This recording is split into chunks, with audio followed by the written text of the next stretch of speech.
we returned once again to find our group of intrepid rogue trader and co. deep within the warp. At this point, this is after the whole mutiny on the ship thing that Clovis had to deal with, where he executed that guy, and after Urzin first, I wouldn't say discovered, but was made aware of the ghost children. This is very important, Tam. Would Urzin tell anyone about the ghost children?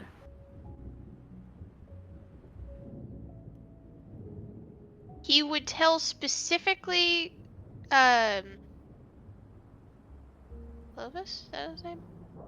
Yeah, that's Diego's character's Clovis. name. Only Clovis. He's not telling Matthias any of that. Nope, not happening. Okay, so Clovis currently, unfortunately, Clovis is busy dealing with a situation on the lower decks regarding, I wouldn't call it another mutiny, but regarding some issues related to warp phenomena. He's basically just, going with the rest of the ecclesiarchy on the ship to make sure that there isn't any chaos shenanigans going on down there. So he's currently busy. And the rest of you are left on the bridge. It's kind of uneventful. You're just sailing through the warp. You can hear the sounds of warp storms flying by outside, hence why I'm playing Thunder Ambience, because it's nice. But there's not much to do. It's surprisingly peaceful, especially given the track record on Clovis's ship. Matthias, what would you be currently doing as, you're basically finally getting some downtime? Probably rifling through a magazine, like a women's magazine.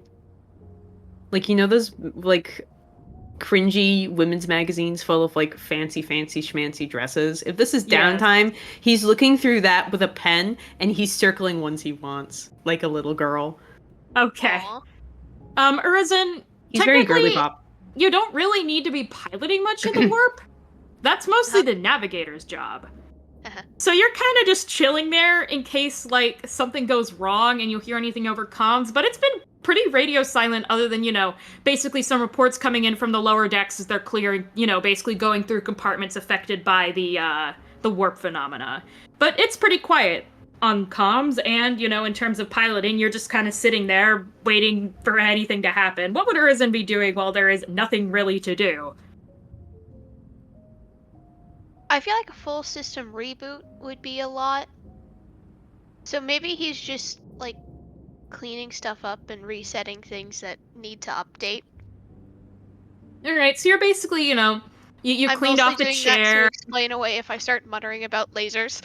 Yeah, you're cleaning off the chair, you're checking the systems after the warp phenomena to make sure that, nothing got damaged, all that. You're basically running a system maintenance check and then just kind of cleaning off the control area, because it's been a little bit since you've had enough time to do so without something stupid happening. Yeah. What would Gradius... The admech currently aren't needed down in the decks. Originally, there was some talk about having you and a unit of Skitarii go with them, but as there was no reports of any demons or anything else going on down there, you were kind of left to just chill. You're on standby, but as of right now, you've been left up in the bridge with the others, just kind of waiting for orders. What would Gradius be doing while he's basically potentially waiting to be called down into the lower decks? What Gradius is currently going to be doing is he's basically cross-referencing like data logs and stuff like that from like various different mechanicus, making sure things are at least on a timely schedule. Pretty. Also to see if everything is in proper parameters for people being lobotomized for servization. Okay. Do you have the logic skill?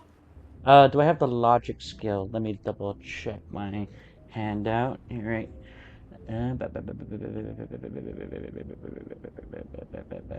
Yes, I do. It is trained.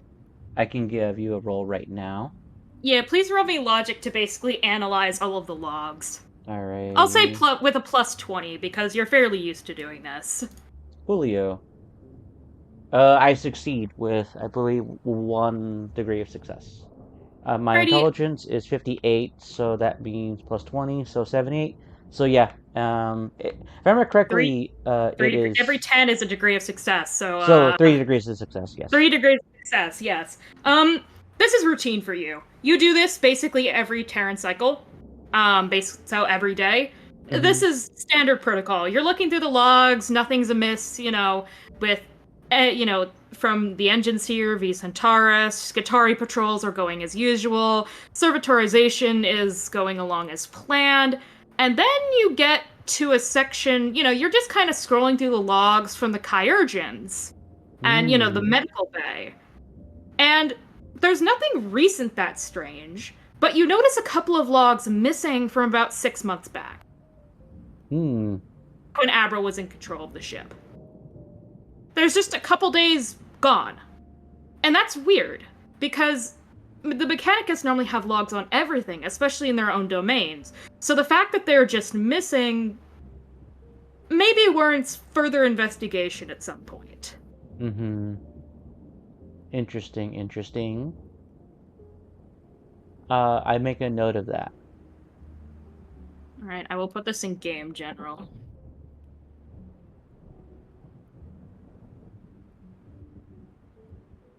I don't know how to spell Kyurgen. Luck with that. I'm gonna Don't look ask it up. me. I was right! I would like to say I was right first try. Okay. Good job, Balloon. Alrighty. So as you guys are basically chilling there, Urzin, you hear a Vox chant. Kyurgen. It's the 40k equivalent of like surgeons and medical professionals. Okay. I thought you were saying like cryo, like cold. Like wait. No. It's 40k is fucking weird. Okay.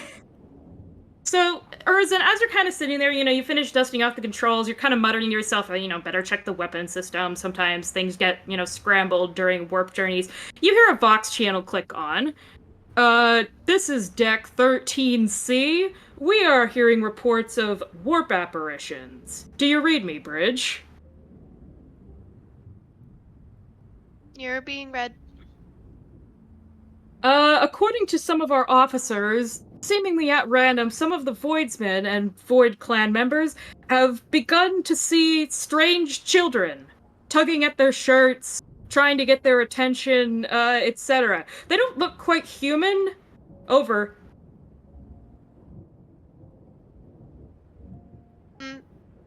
How many reports, and do you have more details? Currently we've received about 4 separate reports from all around the deck. And no, though I can try and talk to the people with, more clarity. They seem a little bit, hysterical? Oh. Frightened.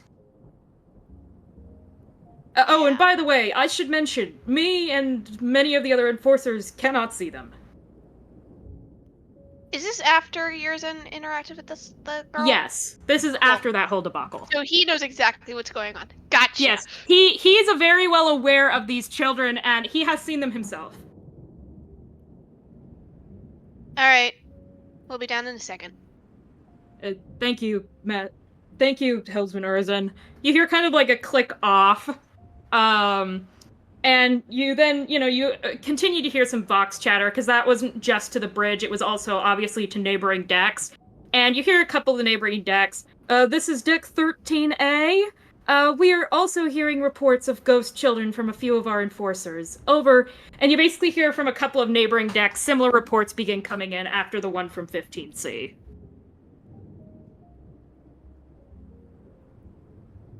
Everything all right, Urzin?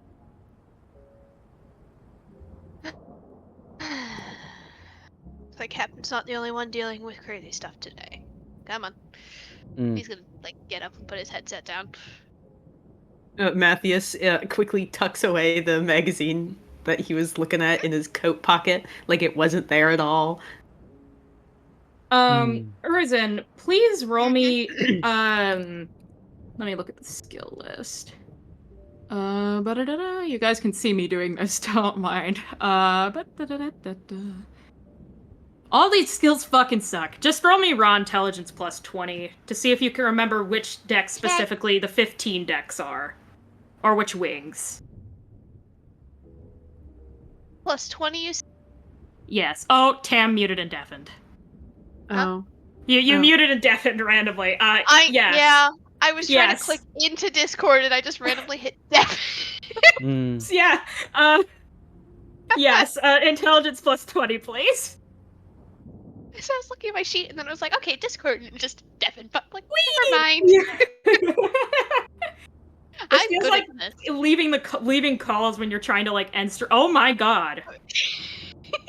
Oh. So, I was trying to beat a 75. Yeah. Okay. That's like 6 degrees of success. Don't even worry about it. Urzen, you've been on the ship a long time, ever since you were like a little baby Tau. Yeah, you know very well that 15A, B, and C are all decks that relate to basically medical care and research, from the AdMech for basically the Voidsman clans and Lower Decksmen. Think kind of like an infirmary for the lay people. Oh yay, my favorite spot in this ship. Yes. Really noted. Favorite spot on this ship. Shall we arrange your next birthday if here? Ron was here, he would That hate was it. sarcasm. It's yeah, and minus sarcasm back, Xenos. Xenos. Right. Shall we take a trip to the lower decks then? Let's see. I'm talking as myself, not my character. Loon, can I alert basically like a Skatari security team about what's going on?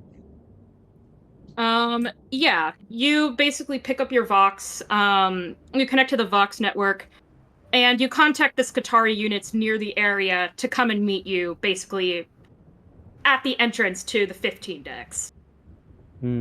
Okay. I will inform my most trusted Skatari squad to assemble essentially. Wondrous. I need to stop saying wondrous! No! No! I stole Did you it from say Dear. wondrous in character or out of character, Skid? That was me in character, but Skid needs to stop saying wondrous. I stole it from Dear. I need to stop. But Matthews does go wondrous. And then from there, yeah. And then I report to my security team. At least He's not happy that Matthias is deciding to tag along. His mouth shut because he's a good boy. Matthews slowly turns to Uriz and his mask is on, so he slowly scarily turns and he goes, "What kind of seneschal would I be if I didn't come with you?" One who is keeping watch over the bridge. We have plenty of people doing that. Yeah, you do have a whole bunch of enforcers, basically administratum, He Loca, knows he's right, but your he high doesn't factotum, like it. etc. He Okay, doesn't fair like enough. that Matthews is correct. Gotcha. He is angry. He's angry because the guy who definitely wants to fucking kill you is coming with. Yeah. Alright, so you guys make your way to the lower decks. As you get down there... Balloon, Yes? is this before or after Jungle Planet shenanigans? This is probably, about a week or two after Jungle Planet shenanigans. Oh, so Matthias is probably still loathing Urizen's existence because of that. Oh, Matthews is always loathing Urizen's existence. He's just not allowed to do anything about it. Yeah, because he dreams about it Xenos. though. Yeah, he That's dreams about it now. though. He goes to bed and he goes, honk shoo me me me me. One day I'll kill Urizen. Honk shoo me me me me. Yes. Anyway, continue. Alright. You all make your way down to the lower decks. And Gradius, as you get down there near the entrance, you basically see the big medical bay sign, the big cross. And there's a small unit of about 12 Skatari waiting there. They salute you, and you see one of them walk up to you. Greetings, Unit Gradius. So You required our presence. Security teams alerted. Reports of ghost children. Anomalies. You see all the Skatari kind of look to each other. No anomalies currently detected by these units. Well, so it is being reported by the crew. Therefore, concern for for current interests involving Rogue Trader. Investigation warranted. And as you guys are seeing this go down, you just hear like just Yeah, like they're not whirling at speaking each in other. technolingua, and, binaric hums. So to you, this just sounds like screeching, beeping, and booping. Delightful. Lovely. Gradius is wearing his helmet, so like every time he does like he speaks to them, like there's like a flash of like blue light with every word. Yes, I'm ripping off Transformers. So There. yeah. So then from there, I'm going to further emphasize by going, Skitari, so Alpha will investigate further sections below. Parasecurity teams have security team on standby in case of assault, in case of anomaly, to incur potential chaos uprising. Yes, sir. Praise the Mm. Omnisaya. Beep boop. And then I turn to everybody else, or to the other two, and I go, security teams alert and on standby. Should we encounter severe resistance, the rescue team will be able to retrieve us. Let's hope it not comes to that. It will. Sigh. I'm quoting that. Oh, really? Okay.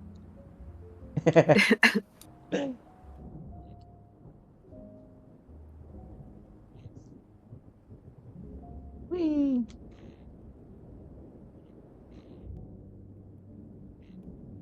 Man, I hope Matthias doesn't scream and cry and throw up on the floor and piss his pants this session. Okay, at this point He we didn't gotta. last session. He just fell in a hole. I Okay. know, but as soon as things making people go cuckoo bananas is mentioned, it's like, man, I'm gonna fail. I'm gonna fail a willpower test, aren't I? It just kind of gets me thinking, like about like, okay, this is happening so much to the point that do we need to probably talk about this at with like a doctor?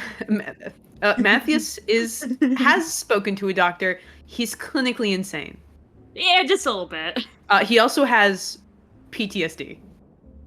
Yeah. It's on his records. It was there for Clovis to see, but Matthias was the best candidate, despite that. Despite his well, there was gestures a better at him candidate, issues. but then when she was on her test mission to basically prove her usefulness as a seneschal, she got shot in the head by a fucking random person. She died and is no longer alive. So Matthias was basically their best second option. Matthias was the best second option. Probably just as skilled, but also they were like, Yeah, but also mentally he has so insane. many issues. Mentally he has so many issues. So he's the best living option. Yep. For Seneschal. Can I make like a non-canon joke? Yes. So good thing a loose bullet coming from the Skitari did not find its target.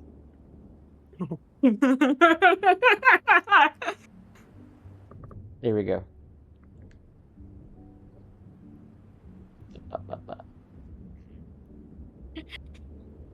Yes. All right. Let's go look at some kids. I mean, let's go find some ghost kids. Don't. No. Yeah, Skid, No. please don't phrase it like that. I said it and I was like, oops. Oops. Oops. Oh. Oops. Oops. That one was fucking intentional. No, it wasn't. I don't get much good sleep lately, chat. There we go. Oh. Yes. Yes. All right. So you all enter deck 15A, and as you walk in, things appear to be operating pretty normally. What you basically realize is just because they're called deck 15A, 15B, 15C, it's all one deck. It's just separated into different wards. So basically 15A is for, just general patients. You see a sign that says 15B is the quarantine zone, and 15C is for like traumas and surgery. Did they shred Ron in here? No. Well, actually, no. Actually, they would have had basically the head admech and like V Centaurus operate on him. So no, he wasn't here in the poor people infirmary. Okay. Even Zen was. though Ron was kind of, a disgrace to the dynasty, according to Clovis, Yes. he did get operated on by the best of the best just because they wanted to preserve his legs to study them. His freak legs. Yes. He didn't take his spine. He still So has as you that. enter, everything appears to be business as normal in this area. There's a couple, you see that a couple of the enforcers are talking to some of the people. And when they see you guys enter, you see one of the enforcers basically walk up to you and give you a salute, Matthias. Ah, Seneschal Vandergrim. We didn't realize you were coming. Might as well handle the reports myself. It's easier when I can get my own hands dirty. True enough, true enough. Let's see. He kind of looks around. Currently, we have contained all of the people who are showing signs of the hysteria, seeing these strange warp apparitions in the quarantine zone, Deck 15B, where the report was initially sent out from. There's roughly about 10 or so people affected as of current. No one else can see them. No one else has seen them interact with things like the people claim to see. However, some of the serfs that work in this deck have said that sometimes there is paranormal activity here when we're traveling the warp. Especially when that astropath comes by. I see. That astropath is pretty obviously referring to Savuli because no one can say her name. No one can say her lower name. decksmen can't say her name. And Matthews doesn't know her name. Ron knew her name. Urizen and Gradius can assume he's talking about Savuli. But Matthews is just kind of like, what astropath? He's aware that we have one, but he hasn't met the astropath. You have a whole choir of them. But, we have a whole choir of them, but he hasn't met any specific astropath. Yes. Wait, why can't people say her name? Because they're fucking ignorant imperial citizens and they don't understand how to pronounce foreign names. Gotcha. I think if I remember, Ron was the only one who actually knew how to pronounce her name. Yeah, and Clovis, basically. Clovis pronounced it poorly, though. Yeah, Clovis also pronounced it wrong. Yeah, eventually everyone will learn, but basically it is in an entirely another language, which you will now know is technically the language of the Necrons. So people basically look at it spelled out and go, because she can't really spell it out on paper, she writes it in a language no one understands, so they just look at her like, dude, the fuck? Nani? Exactly. Let's see. Alun, when it's mentioned that there has been reports of anomalies in this region of the ship, can Gradius actually do his memory banks? And because he read reports, and I do have the Logis implant where I remember everything I see. You have heard rumors from the lower deck that the 15 decks are haunted, quote unquote, but they were pretty much thrown out as being just Void Clan's suspicion and, basically, or I guess superstition. Nothing has ever happened that seems more out of place than could be chalked up to weird machine spirits. Sometimes lights would randomly flicker out for seemingly no reason. Sometimes equipment will just malfunction out of nowhere. But most of it could be chalked up to machine spirits being uppity, because the ship, the Sun's Heart in general, has been known to occasionally rebel against the tech priests. Especially some of the more minor machine spirits in some of the compartments. So normally it seems to calm down after proper cleansing rituals. However, there has been some weirdness in this deck before, just nothing like this. Okay, alrighty. Can I ask this guy, are any of the affected in a talkable state? Will they answer questions? There are a few of them that are talking, but a lot of it is just babble. Oh, get away from me, demon, get away from me, kind of things. We're currently bringing the remaining ecclesiarchy to come and check them out. There are a few that you could maybe talk to, or you at least can try. Sure, the attempt will be made.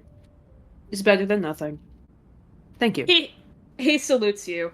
They should be right in the second room on the left in the quarantine zone. We don't want the hysteria spreading if we can avoid it. I see.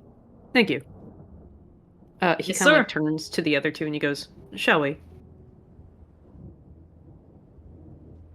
Yes. Yes, sir. Wonderful. You little sir. Urzin. That was a very grudging sir. Urzin, please call it high or low. Oh, hi. I need D100s. I could just roll a D20 for this. Hold on. What the hell am I talking about? High or low is not unique to D100s. Okay, Urzin, as you're walking along, Yes? you basically see one of, these strange mutant ghostly children kind of pop into existence, and you see him basically like shove one of the carts filled with medical supplies. And to Matthias and Gradius, it basically just looks like that cart started just rolling down, the hallway on its own. However, Urzin, you basically see the child kind of giggling before it pops back into the walls. And you see one of the patients basically point to the cart. Did you see it? Did you see it? The kids, they're back. Oh gods! And you see the enforcers basically immediately get on him, basically pick him up, Wow. basically one arm from each of them under each shoulder to drag him off towards the quarantine bay. Urzen's gonna sigh and reset the cart. Yeah, you put the cart back. He's keeping his mouth shut because if he tells people that he can see him too, he's gonna be treated just the same.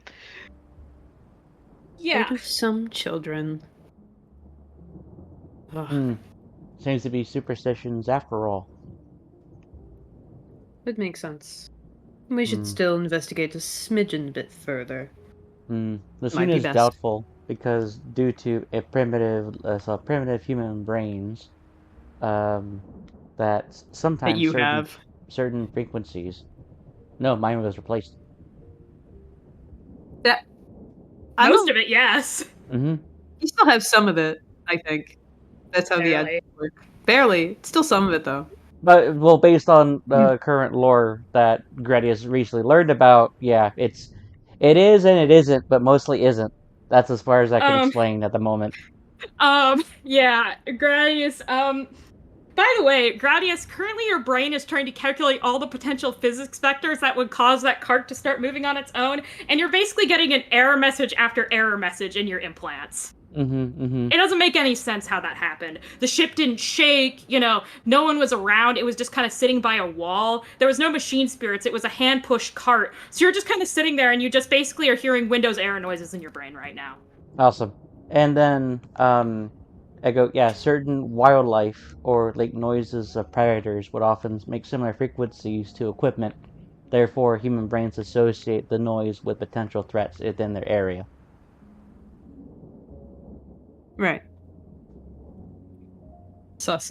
Wait, how's Strange that sus? response. Matthews is kind of just like, Matthews, I you don't know. also have no plausible explanation for how that cart managed to just start randomly fucking rolling. Yeah, Matthews can't see the ghost children, so he's kind of just like, What kind of disturbed individuals are we dealing with? Well, let's find out. Also, I'm making a very blatant reference to the band Disturbed because they have an album called The Lost Children. Yay. Alright. So you guys get into the trauma bay, or not the trauma bay, the quarantine zone with all the people who are talking about the children. And you see a couple of them are basically just kind of sitting there, kind of like, looking like they've just been scarred for life, despite, it just being like fucking mutant children. And you see a couple of them are basically like praying, with like rosaries in their hands or clutching their aquillas. And a couple look relatively normal and just kind of confused. Are there any children? No, not in here. You don't see any Urzin. Oh boy, lovely. Okay, cool.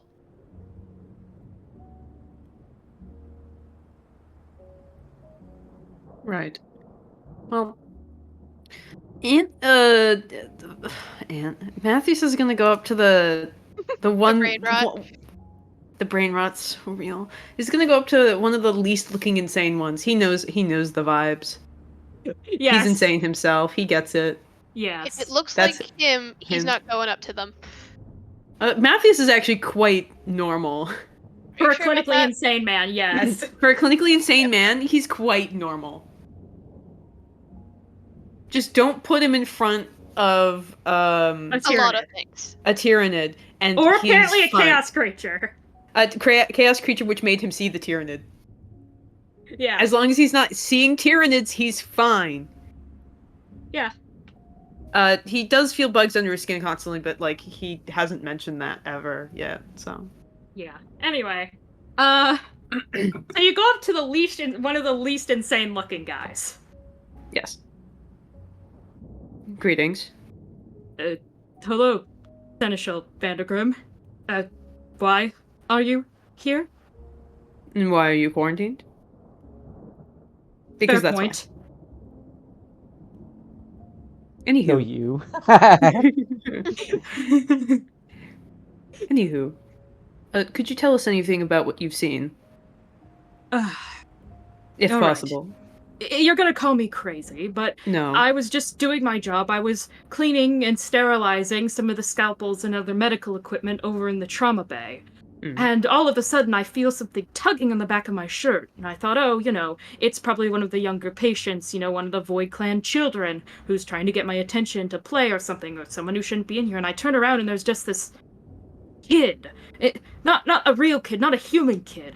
He seemed to have these warped limbs. His face was covered in scars and tumors. And he was smiling at me. And he held up and he waved at me. And he was just looking at me, and once I turned around, he basically tagged me and then ran away into one of the walls. And of course I screamed because there was a warp apparition right in front of me, and then it just vanished, and none of the enforcers would believe me. But I swear it was there. Are you sure this is an unrelated trauma when you were a juvie? I was never in juvie, sir. No, children in the 40K universe are referred to as juvies. Oh, right, nah. Juveniles. I don't think so. I certainly don't remember seeing any other kids like... He kind of shudders. That hideously deformed little thing. No offense. He kind of looks over to Urazan. Mm-hmm. Yeah. You Matthews, like, he chuffs a little bit at that, actually.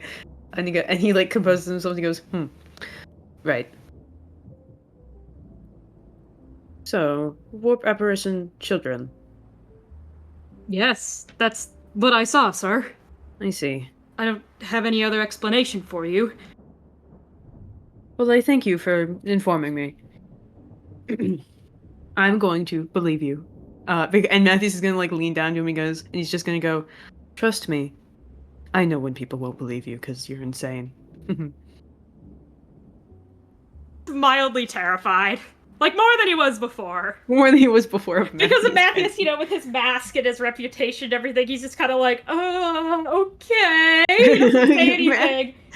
Matthews is just like me, I'm insane. It's like, oh! And at this point, the enforcers who saw the guy who was getting dragged kicking and screaming earlier, they finally get in. I swear, she pushed the cart! She pushed the cart! And you see one of the enforcers basically kind of like sit him down. Yes, he pushed the cart. Get in here with the rest of them. You see them kind of like roll their eyes. You see the guy basically, as the two enforcers leave and like lock the door behind them, the guy is bashing on the door. She was there! She was there! How else do you explain the cart moving on its own? Matthews is gonna idiot. slowly walk up to this guy from behind, footsteps silent until he's... the original guy a look of pity. It's like, yeah, I know, I deal with it too. Matthews is gonna slowly walk up to this guy from behind, and he's just silently until he's looming over him, and he's gonna go, oh, do tell, inform me.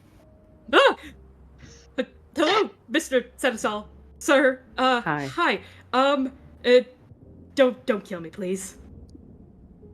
Are you Xenos? I don't think so, no? Are you so Congratulations, inefficient you're spared. Are you, can I look through, like, the records to see about this guy? Like, who he was? Please roll me tech use to Probably look through all does, he logs knows. to see who this guy they just dragged in is. Alrighty, let me just roll. No worries, sir. When dealing with him, you are infinitely more likely to survive than I am. You said tech use? Oh, you're surviving for now. Yeah, isn't- roll with a plus 20, because, like, you're a tech priest. Thanks. Alrighty. You're welcome. That's such a generous offer. You're welcome. So I currently failed by 2 points. So it's still a failure, by the way. I'll give you a cursory overview. Dynamic is amazing. I'm not giving you a name because I don't want to name this random guy. But That's real. That's so real. Bob. Mm-hmm. Okay, we're gonna call him Jeff. His name is Jeff now. That's not a 40k name, but sure, his name is Jeff. It's a Void's clan tradition. So, according to the logs, Jeff is a pretty unassuming, typical guy. He's lived on the Void ship the entire life. He's part of one of the Void ship clans that helps repair things in the trauma bay, or in the medical bay in general. He's basically there to help do maintenance on stuff like the plumbing, the electricity, etc. when the tech priests are too busy to do so. Think kind of like emergency repairs and damage mitigation until the Omnissiah's servants can arrive. He's really only gotten 1 or 2, penalties or things on his record, and they were both, fairly minor. Basically being slightly inattentive on a couple of shifts due to, them being long and grueling, something that a tech priest wouldn't understand that Urizen or Matthias probably would. And, minor things like basically talking back once or twice to command, but overall, a fairly boring average guy. Neat. Very average, boring layman. Yep. Anywho, please do tell me what you've seen. I just saw it. I mean, were Well, you I there? didn't. Did you see the cart move? Well, I saw the cart move, but you said something pushed it. Yes, there was this small little girl. She had, only one arm. The other one was like a gnarled stump of some sort. Ooh. And she came out of the wall and she shoved it. And it just went flying. And she was giggling and laughing and she just skipped off and vanished. Classic children behavior. Does this, Matthews does not say classic children behavior here. Mhm. I said it in his voice, but he does not say classic children behavior. Gradius is gonna go. Are there currently any old stories or events that happen with the Voidsman clans involving children?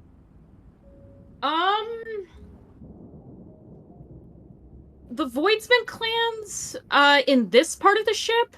No. Though you have heard rumors that one of the clans on the other side of the ship, did have an incident where basically there was a freak accident where where basically a compartment got depressurized, and one of the Voidsman clans pretty much lost an entire generation of their kids and their caretakers. But that was on the other side of the ship. Oh. And they definitely do not fit the description of these strange mutant children. Okay, mutant children.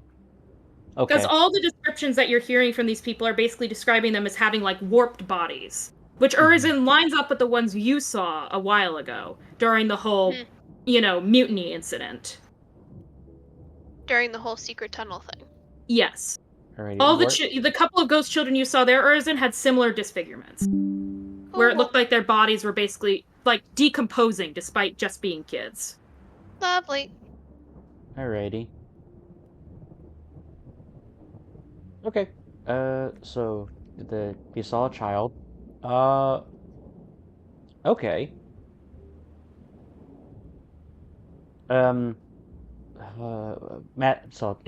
Unit Matthias or Unit Seneschal. Yes, Skitari Alpha. I hereby assault.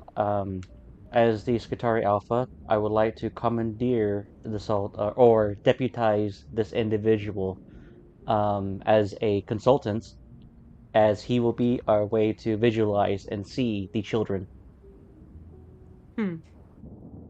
Go ahead. This is going on. I'll allow it. Matthias, or Skid, call me high or low. Hi. Okay, that's a natural 100. Whoa. Oh no. Definitely high. That's the highest it could go. Urizen, Yes. as you two are That's my basically name. talking, you see everyone in the room basically scream as basically this little boy, unassuming little boy, kind of wanders out of the walls and kind of, Matthias, you feel like a tug on your pant leg. And Urizen, you basically watch as the kid basically grabs Matthias's pant leg and gives it a little shake. Matthias, you feel it. Do you look down? Yeah. Yeah. There's a ghost child there. You see him kind of look up at you, and you see him kind He of give can you. see them too? Wait, what? Now I And can. Matthias, as soon as it touches you, Oh, Matthias, okay. you look down and you see this little boy. He's using these kind of prosthetic legs, You can see his legs have Oh my been god, he's amputated just like and are like me! yeah, and are like covered in scars. And you see him kind of point to his legs, point to your legs, and give you this big smile. That's a Uh, warp apparition, though. That's warp Oh, apparition, though. and Not a also Xenos, wild. though. I wouldn't classify it as entirely human. It definitely looks very strange. Its face is kind of a different shape than your average human. And it has really weird looking eyes. Though you're not sure if that's because of it's a warp apparition or because, you know, it's actually kind of inhuman. But you see everyone in the compartment, other than Gradius. Gradius, you have no idea what's going on. All start screaming simultaneously and basically pointing at the kid tugging at Matthias's pant leg. Matthias does not scream. Instead, because this kid has weird eyes, and so does Matthias. Matthias, are these kids touchable? I feel like we established that they were Wait, last time. is this- Matthias lifts a up his ghost child? mask. Is this a ghost Is- friend, Tam? it- Yes. Yes. Okay. Matthias is talking to a ghost child. Matthias, he looks down at the kid tugging on his pant leg, and you would assume the worst, but he lifts up his mask and he kind of just goes, "I like your eyes," and he like pats the kid on the head. It's kind of a weird feeling. You can't really Metal. pat the kid per se. No, but you kind of feel like your metal implant kind of chill as you come into contact with it. And you see Funky. the kid kind of like smile a little wider and nod. And basically like give your legs a little hug before he trots off. And Matthias kind of just like waves goodbye to the child and he goes, "Ah, I love children." Not in that way. Matthias likes kids in a not weird way. He thinks kids are nice. He has never once killed a Xenos child because he can hunt them later when they're adults. Weird Gradius would kill behavior. kids. Matthias draws the line at children. Unless they're mechanical kids, like a very young machine that's just been assembled. Matthias will not hunt kids regardless of race because he'll wait till they're older to hunt them down first. Okay. Anyway. Then from there, Gradius is just going to like look at all of this happening, and then he's just going to just go meh, as he basically like grabs the guy by his shoulder and basically like forces him to like in a direction. Is it there? Is it there? It's gone, sir. He's gone. And Matthias kind of just like addresses all the people and he goes, "Okay, that's enough. Stop screaming, please." They all stopped screaming basically once the child left, and now they just look mildly scarred, and they kind of like give you like a lot of them give you concerned nods, and you see one in the corner, you know, basically this like old like I'd say in his 80s guy, as soon as you say that, basically starts screaming again, and then one of the other ones basically claps a hand over his mouth, and you hear him whisper, "Shut up!" Delightful. And you're worried about a ton of kids. They look fine, aside from the obvious not finities. They're warp apparitions, sir. They're demonic in nature. We can't trust them. I don't know. I don't say that. Not that there's anything. I'm sure against warp apparitions. Those are children. I'm sure there could be a more productive way of dealing with them than screaming about it. You know? They're all kind of shuddering. Keep in mind, Skid, a regular Imperial citizen has never, like, doesn't even really know much about chaos other than anything related to chaos in the warp is here to steal your soul and will doom you forever in this horrible death for all of eternity. So that's why they're so terrified. Oh, okay. Yeah. And Matthew's just like, well, you know, if they wanted to steal your soul and kidnap you and steal your body, they probably would have done so already. You see one of them you see the old guy in the corner, the 80-year-old guy, basically like shove the person's hand away, but it could be him. Who's hidden? The master of manipulation. Oh. I've heard tales of him in my youth. Oh, that master of manipulation. Right. He's talking about Tzeentch. You all immediately claw. He's talking about Tzeentch. He doesn't know the name of Tzeentch, but he knows Tzeentch exists. Oh. Right, how lovely. Well, until we know it's him, for sure. If another one shows up, don't fucking scream next time. You see them all give you non-committal nods. Lovely. Anyway, so you've just been seeing these children All of you, right? They've just been pushing things around, trying to play tag with you, wanting your attention like normal children do, and then they just run away into the walls. You hear them all kind of nod and like kind of murmur like basically like murmur like yeah, that's kind of all they've done and it's not that scary now that I think about it. And you see one of them look and I think they always seem to go back into the walls. But why the Any walls? specific wall or different walls each time? They all kind of look at each other and you hear them kind of mutter amongst themselves. It seems to be specific walls. Most of them in the hallway. You see the guy on Gradius's shoulder. From what it sounds like, a lot of walls right by that hallway where the cart was pushed. I see. Do you happen to know what's on the other side of that wall? That you see them kind of look. Should be these rooms, but those walls have always been way thicker. There's a couple of walls in this area that are a lot thicker than the rest. Alune. Yes. Matthias wouldn't know about the tunnels. So did you ever so for these walls, are these like really like ultra thick like titanium walls, or are they just regular like walls? They should be by all like logic. They should just be regular ass walls. Urzen, Yes, you they can got tunnels. deduce. You don't know that there's tunnels in this area. You haven't explored everything in the Tenebra maze, but you can assume that probably a section of it runs through here, and that's where the kids are going into. Matthias would suggest that, however, he doesn't know that that's there. Because, no, wait, he does! He does. He does! That was his first, Oh. that was the first session. He's like, He knows that they're there, he Urzen? doesn't know... Okay, Matthias knows that they're there, he doesn't know the extent or the mapping of them. No, but if a wall's thick enough that there could fit something, he can easily assume that there might be. There's part of probably it in a there. section of the Tenebra maze behind there. Yes. Yeah. Yes. Alune. So Yes. Is there like a map of like the section of the void ship? Yeah, you pull it up, and it Mhm. doesn't have anything strange listed. In fact, on here, all the walls should, and I do mean should, because obviously they aren't, looking just at the construction around you, be normal thickness. But obviously, what now?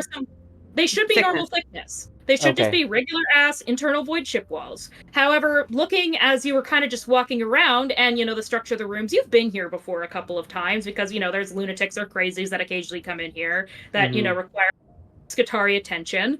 You quickly realize, hey, wait a minute. Some of these rooms don't match the schematics. They're slightly smaller than they should be because the walls are thicker than they should be. And things basically come into your mind, Gradius. You're able to pretty easily figure out, yeah, there's probably something in these walls. Urzen.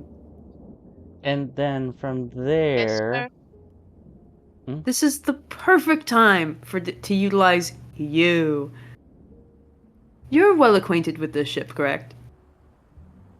I would assume so, being here, or had been here for over, 2 decades now? Wonderful. And you're familiar with some portions of the maze, correct? Yep. Which means that you're also proficient at finding it. Or entrances, should I say. Is safe to assume. Could you take a look at the walls? Urzen's I have gonna a walk feeling out that there might into the be hall, something. completely ignoring him. Urzen's gonna walk out into the hallway, stand in the center, and go, "Hey, kiddos." You basically walk out, and there's a slight pause, and you remember the kid who gave you the helmet, Tam? You see the little kid kind of walk out and look at you, and basically do the Scooby-Doo thing, but only the head and basically the hands are peeking out from the wall. Scooby-Doo thing? Like the peering around the corner. Oh, yes. Okay. Matthias would follow Urizen out there. Silently. Scarily. Yeah, Matthias, you see the same thing, this kid kind of poking his head around the corner. It's And okay. Matthias Come on out. sneaks up behind Urizen, as he tends to do, and he kind of just goes, "So you can see them as well." I never said I couldn't. And you never said that you could. Are you withholding information, Voidmaster? as soon as that happens, I immediately start revving my chainsword.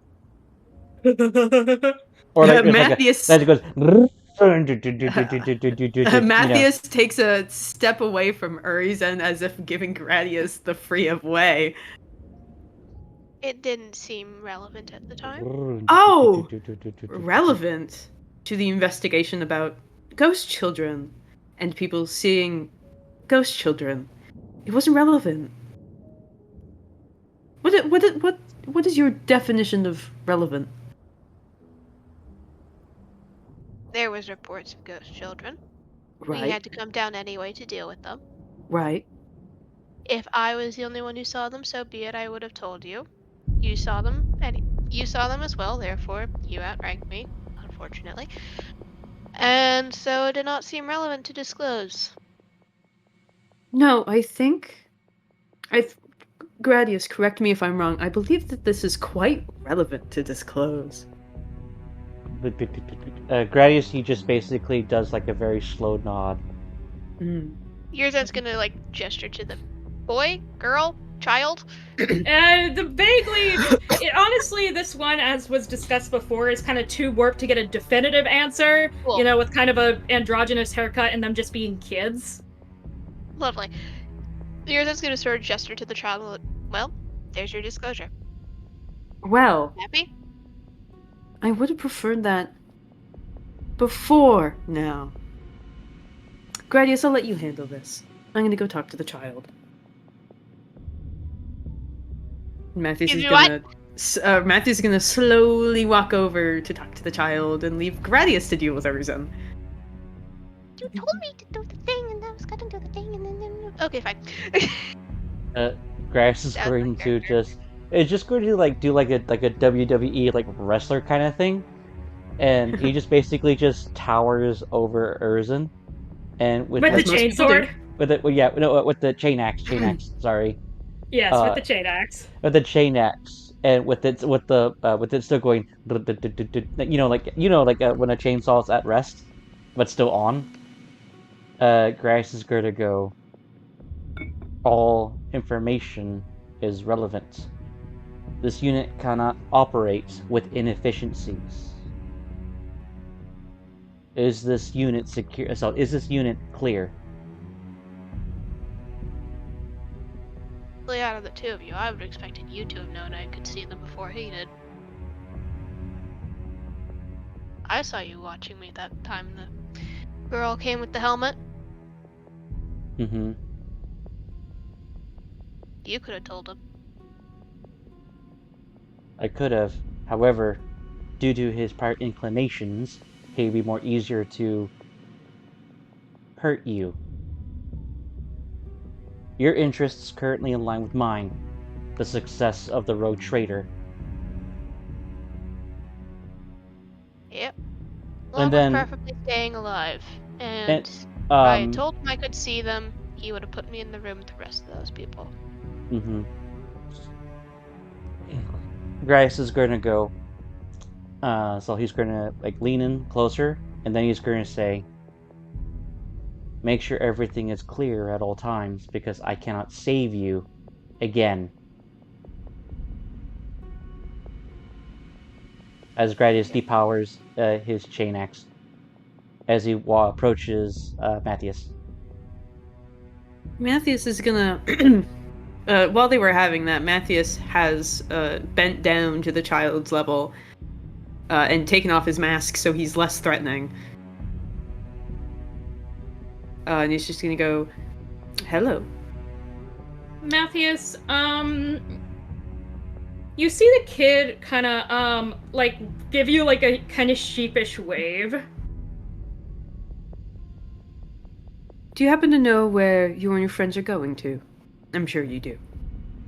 You see them kind of nod and, kind of, like, give you, like, kind of look back behind them as if kind of, like, not looking for where the actual entrance is, but kind of gesturing if you want them to lead you there. Do you happen to know where the entrance is? They nod. They give you another nod, like, more enthusiastic nod. Wonderful. Yurzan's gonna tap on the wall to see if it's hollow. Please. It's hollow.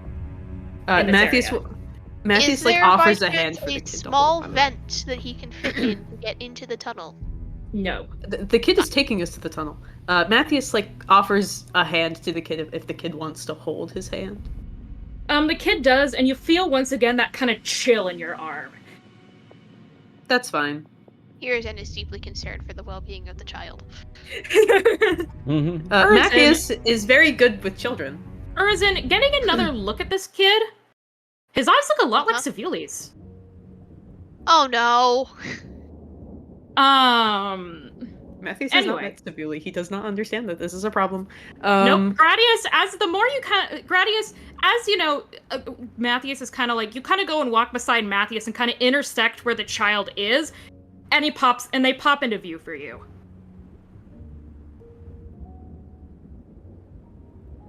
Praise be to the Omnissiah, as I basically tap the visor of my helmet. As I take a step back, and due to my body language, it's very clear that I see the child. Matthews kind of like turns around and goes, "Ah, good. You can finally see. You know, it's good to be nice to children, especially when when they want to be helpful." I haven't threatened a child. Well, no. I'm just saying in general. Rule of thumb. It's always good to be Gradius- nice to children. They don't know if you're evil or not, or insane or not, and it's quite lovely. Gradius, as you're looking at this kid, you also realize that this kid's eyes look really similar to Sevili's. Okay. And as it happens, Grace is gonna go, "You're most concerned if kids think of you as crazy?" No. My most concern of adults is that they think I'm crazy, because I am. But mostly, kids don't really recognize that. And they don't really know if you're there to hurt them or help them, so it's best to help them instead. Give them a good opinion of you. So that way when when a young Xenos child turns into a Xenos adult, you can betray them and it hurts their hearts so much better. I'm getting ahead of myself. Yeah, well, Juvies are pretty well known to being brutally honest. That's what's got lovely. me in my voice box. Grayson thinks of all like the teenage, like the uppity children who misbehave so badly in schools where they get sent to serverization. Matthews is just like, I love befriending Xenos children only to murder them when they're adults. It hurts their hearts so much, and seeing that pain on their faces so good. Alrighty. He's crazy. All right. Do you follow the kid? Yeah. Yeah. Alright, so you follow the kid basically out of the deck and around a couple of corners into the nearby, 14 decks. And you see the kid basically gesture to a panel of wall and basically tap on it. Their hand goes right through. They tap on the same wall. Do it. There's something behind it. It's completely hollow. How do I get into it? You see them basically kind of gesture to like one side of it and basically mime shoving it really hard. Hold on. Strength. Fucking awful. Okay, cool. Let's try this. Please roll me strength -10. Okay. It's a heavy fucking section of metal wall! Oh boy. Yeah. Here we go. The minus, however, the minus is mean. I've been giving you pluses all session. Don't bitch at me. Oh my Never god. mind. Arizin, you don't want to fail in front of Matthias. You've already given Matthias enough reasons to hate your guts already today. So you just kind of like rub your hands together, you kind of like do a couple of little hops on your hooves, and you run and basically football tackle that wall and crash straight through. There's a tunnel behind here. They're like a Xenoscope. Yeah. You charge at it like a big Xenoscope and smash straight Urizen through. already has the helmet, so he is kind of like a Xenoscope. Yep. Straight through that wall you go. There's a tunnel behind it. It's a little cramped for Gradius, but for the rest of you, you'll fit just fine. If only because Matthews Gradius is- is all dendrites and such. Matthews is a twink. He'll be fine. Is he too tall for the tunnel? No, Bending down? no one is too tall for the tunnel. Gradius is just, gonna be a little more uncomfortable. He can fit fine. Just, Big tech priest does not fit with small metal tunnel. Matthias isn't that tall, all things considered. He's like 6'5". Oh, I'm thinking of Ron. Ron was yeah. like Oma was like 6'8". Yeah, Matthias Yeah, is basically also really tall, but not as tall. If you can fit through the door to get into the tunnel, which is lower than the ceiling itself, you can fit in the tunnel, which all of you can. Matthias has to bend his head a little bit, like bend downwards, but that's fine. All right. Now we see what's inside. Oh boy.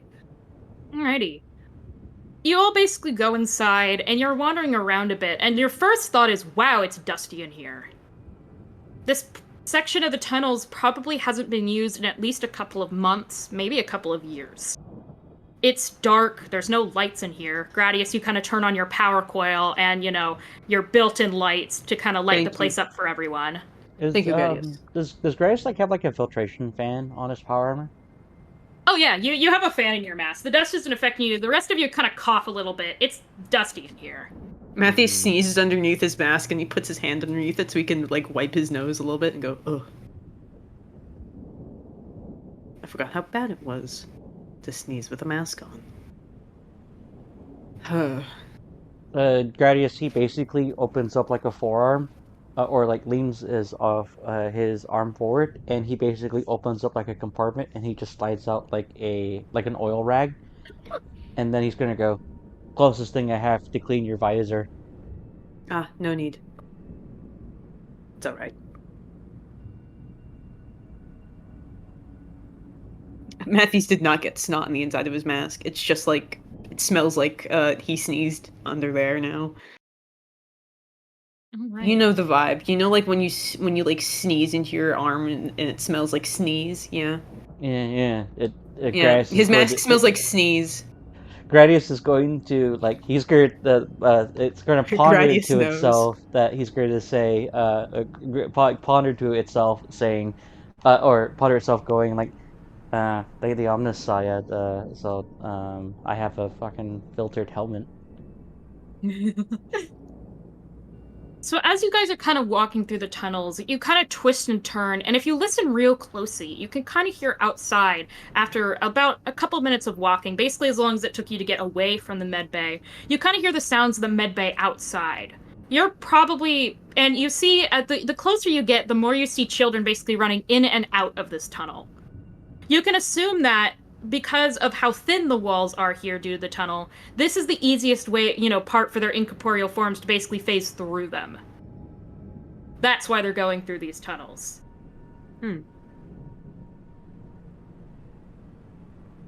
Makes sense. Every single one of the kids, and you do see a couple of repeats. There doesn't actually seem to be more than maybe about 10 or 20 individual kids.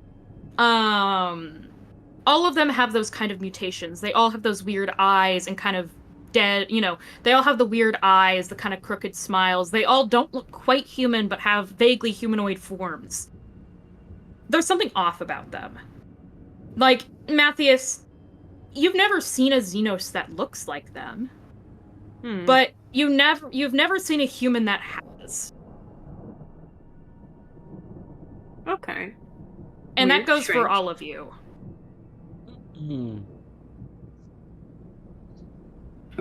Into the tunnel. Continuing into the tunnel we go. Secret tunnel. Everybody, please get on the Tunnel. slides! Oh boy.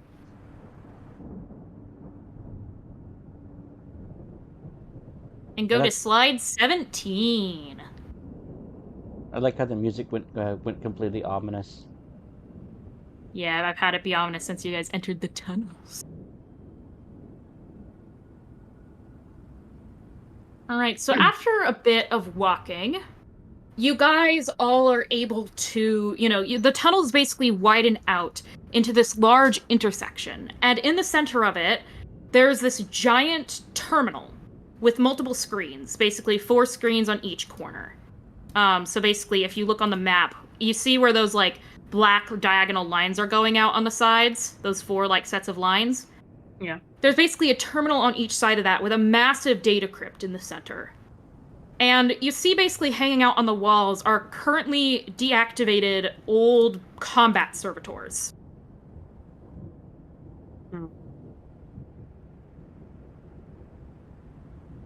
Interesting. Old deactivate combat servitors. Are these servitors like still mentioned in like shipping manifests or like storage? No. You don't know what this place is. This place isn't in the ship's manifest. Gradius, So these servitors aren't either. Gradius, can you do a scan for me in case there's anything trapped in here? Sure. I don't say it like that, but I go affirmative, and then I reach to my lower back and I class Murphy, and then I have Murphy. I hold up Murphy out, and then he just hovers in front of me, and I blink several times to it, Murphy. and he just hovers around, scanning the area. There's nothing weird here. No pressure plates, no hidden triggers. There's no power in here either, though. Is there like a power console? You do see Gradius kind of. Do you walk over and examine like the console and the data crypt itself? Yes. Alrighty. Feel free to move your token over to it. Alrighty. And I'm gonna assume that this is it right here. Yeah, it's a big thing in the center. Yeah, I approach and then I tend to like find access to it. All right. Please roll me tech use to find basically some way to power this thing up. Alrighty, a tech use test. Awesome.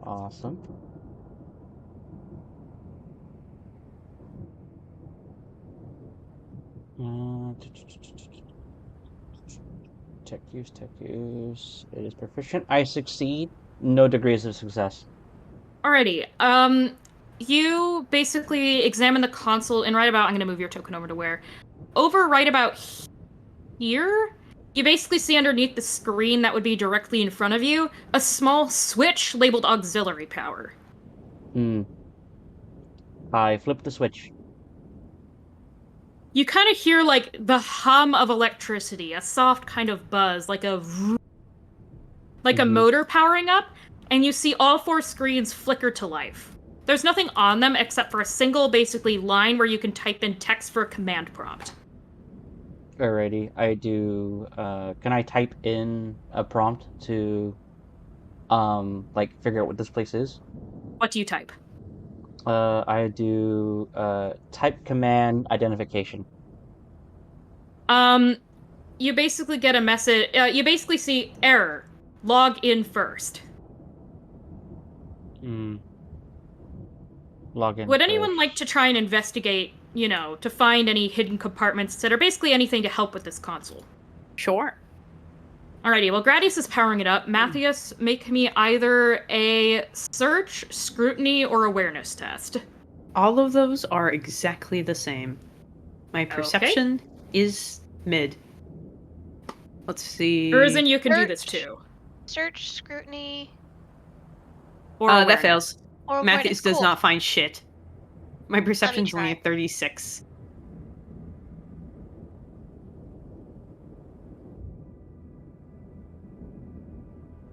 Yep. Oh my god.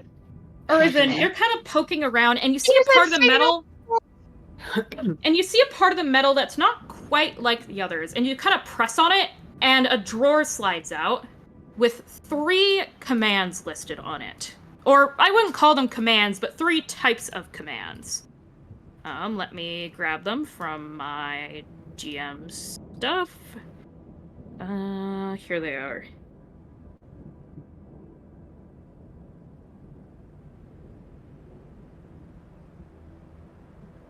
I'm copy pasting them into the general chat.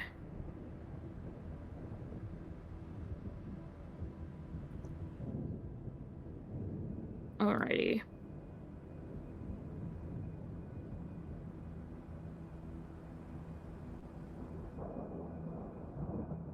Those are the 3 commands you get.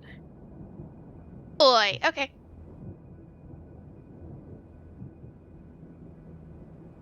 He's gonna take the... I'm assuming it's a piece of paper? Yeah, it's a slip of paper. Take the paper out, close the door, walk back over to Gradius. Here. Gradius looks and then Try goes. these. Understood. Gradius types in the first one, which is command user. Alrighty, you type it in. and it spits back a line of text that says, "Please provide name." Hmm.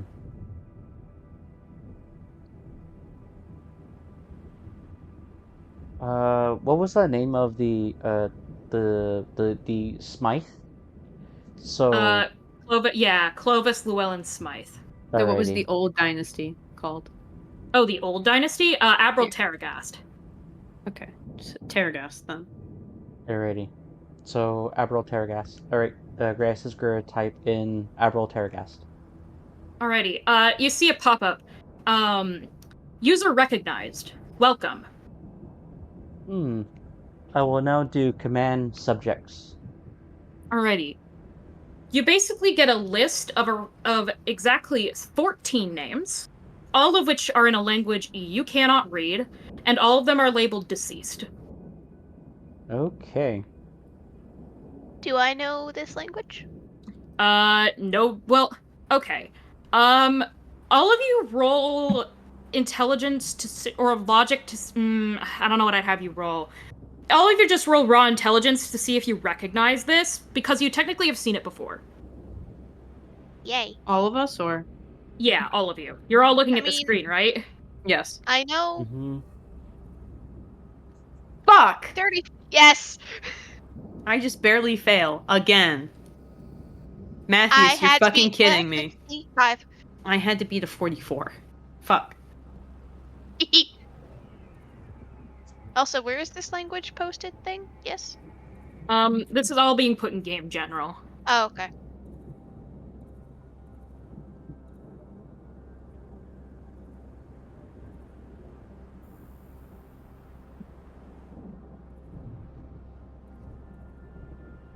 Alrighty.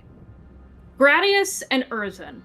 Yes. This is the same language that Savuli was reading off of the... Remember you guys found those notes in the note by the key... Or actually, yeah. You know how you guys found, like, there's a whole bunch of writing on that weird tablet Abril had that Necron called you with? Yes. Yeah. It's that language. Is it Low Ooh. Gothic ship dialect or Tau? It is Necron. Fuck. Hmm. This unit must study the Necron dialect. You assume since Savuli's read it before, she could read it again, but she's not here. Though you could potentially transfer all this onto a data slate and bring it to her later. Okay. I Since- don't have data slate privileges. Or at least I didn't. With my perfect memory, can I actually just recreate this later? Yeah, you could just, like, basically write all this out later. Cool. Copy the symbols and everything. Don't worry, or do not fret. This unit is able to keep a record of it. So, there we go. Oh, there's also one more command to type. Command logs. Alrighty. You basically see a whole bunch of text pop up on the screen. It looks to be basically a exchange between two users. I'm gonna read all this out and then paste it in game general. Terragast. I found the strange creatures you wanted. Pallid skin that seems to not fit their bodies right. Dark eyes with eerie pupils that seem to only light up in the dark. Bodies warped and riddled with maladies, yet hanging on by a thread. I hope you understand the hell I had to go through to track these little shits down. C.S. My good friend, thank you kindly. I'll be sure to repay this debt in full as soon as it is convenient for the both of us. I know you're a busy man, and traveling out into the rifts of Hecaton is inconvenient at the best of times. The sorcerer girl needed some company, however. I feel she's realized she's not quite right. And not quite like the other Psychers, either. Thank you again, Abril Terragast. My patience is running out, Abril. You promised me payment for getting you those strange children, and I require it now. How many, in bold, provisions, end of bold, can you offer us in exchange for our patronage? Keep in mind, if I do not find your offering satisfactory, I reserve the right to board your vessel and make up the difference. C.S. Apologies, my dear associate. I can offer you the entirety of compartment 15B, if you would like. That should more than cover the provisions consumed in your little journey to Hecaton, shan't it? And if it doesn't, I will gladly give you an offer you cannot resist. Regards, Abril Terragast. What is this offer, Abril? My patience runs as thin as the numbers of my crew, and he hungers. CS. What if I told you 2 exceptionally powerful foes resided in the system of Tyr's Repose, the very same you just came back from? I'm sure your patron would be more than pleased to have them as sacrifices. Abril Terragast. You may elaborate and provide an in-depth report when we meet next on Footfall. Do not disappoint me again, Abril Terragast, or I may have to terminate both our partnership and your life. My weapons ache to rend through flesh. CS. Feisty today, aren't me? Very well. Though given what you're asking, I feel you may end up in my debt instead. Abril Terragast. End of logs. I'll put all of that in game general. Oh, guys. CS could be Chronicles of Steel. Fuck that guy. Out of character, there's a lot of gay tension in these messages. I will That come to was your not ship my and claim. intention, but... I will come to your ship and claim whatever I see fit. Gay. He had a thing going on. Yeah, like this is so fucking come here then fucking take it, man. And it's like, Ron just has to deal with Chronicles of Steel going, oh, I miss my wife, Ron. And Ron's like, I don't fucking care. mhm. Okay. And This in can't understand subtleties English. they're gay, maybe. Not Terragast- actually. Terragast We're is a joking thing- that him and Chronicles of Steel are gay. I'm talking about something else. Terragast requires human sacrifices, and so Abril is offering the people in the medical bay as a sacrifice for a favor. Yeah, Gradius, you remember those missing logs? Oh yeah. Looking at the date of the messages, these strangely correspond to roughly around the missing logs strangely correspond to roughly around the time these messages were sent. Ew. Okay. That is mildly concerning. I don't say that, but Grass is going. Grass just makes a very prolonged. Missing logs currently discovered. Grace is again going to type in command user Abril Terragast logs into interface. Alrighty. You basically type the command again. It spits out the same stuff both times. There's nothing new. Alrighty. And the last... Since you did enter Abril before. Okay. Yay, I can't believe that gamble paid off. Fun fact, if you guys had entered the wrong name, those servitors would have woken up to beat your asses, but you avoided the combat encounter by being intelligent. Thank God I don't want to fight servitors. Oh man, I was hoping to kill something today. Later. Anywho. Command we should subjects probably... yield 14 names of Necrons with names labeled the deceased next to them. Are there children still around here, or no? The children are strangely absent from this area. So, deformed children. Gradius is unfamiliar with warp phenomena. Could these so do the warp often project the ghosts of children, or is it mostly Necron things, and then we just interpret them as human children? Well, I said the names were in Necron, not that they were the names of Necrons.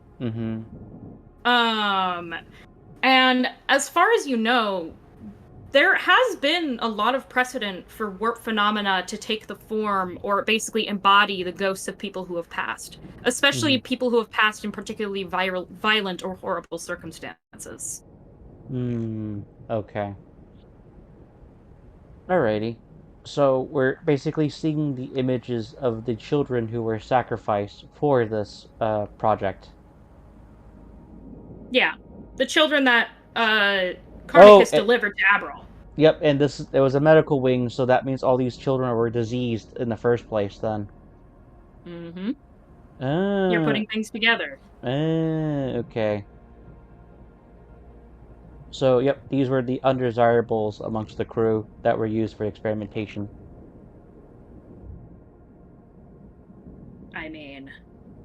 if that is the conclusion you wish to draw, I will not refute or confirm anything. Mm-hmm. At least that's what Grass is assuming. Alrighty. You know, can relate to that. Raytel? Do I look like a normal Tao to you? I'm assuming you're well, I mean you look more deformed than the average Xenos, so Ah.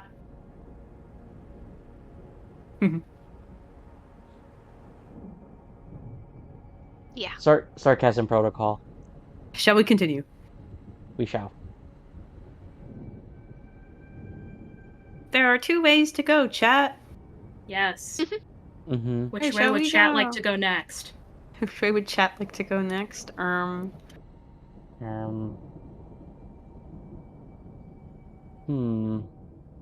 Down or Son- right? Seneschal, what do you believe we should do? He's gonna point towards down. Let's go there first. Alrighty. Grace is going Nice. to leave the command console and then follow. All right. So as you all basically travel through the tunnels, you eventually come to another open space. Everything narrows down again, then basically opens back up into another, like, larger compartment. And in this compartment, you see, frankly, a place that looks like an utter fucking shit show.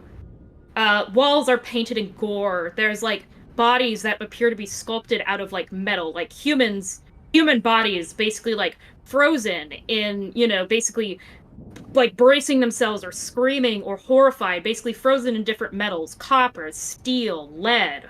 You see basically, a whole bunch of shattered glass on the floor. You see basically where it seems like giant, basically fire has hit metal walls. It basically looks like something. It looks like basically an absolute mess in here of different strange, bizarre phenomena. Though the statues definitely attract the most attention. Because why the hell is Admiral storing statues of, metal people frozen in poses of fear in here? Is it specifically just like people, or is it children? No, it's people. It's Oh! like enforcers. Oh. Is this Metal Medusa situation? Is it? It sounds like a Metal Medusa situation. Is there anything else of importance in this room?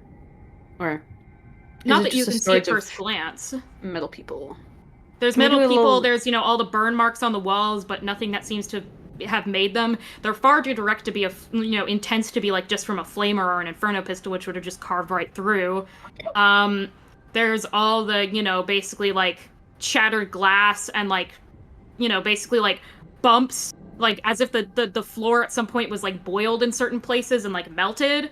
It's a mess in here. Can we do some gandering? Alrighty. Please roll me a search test.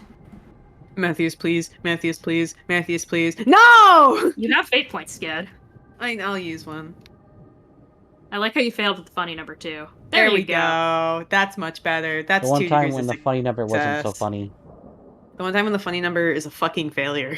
Yeah. Finally, Matthews knows he can see. Finally. Alrighty. Let me, like, grab a picture of what this looks like. So, as you are kind of,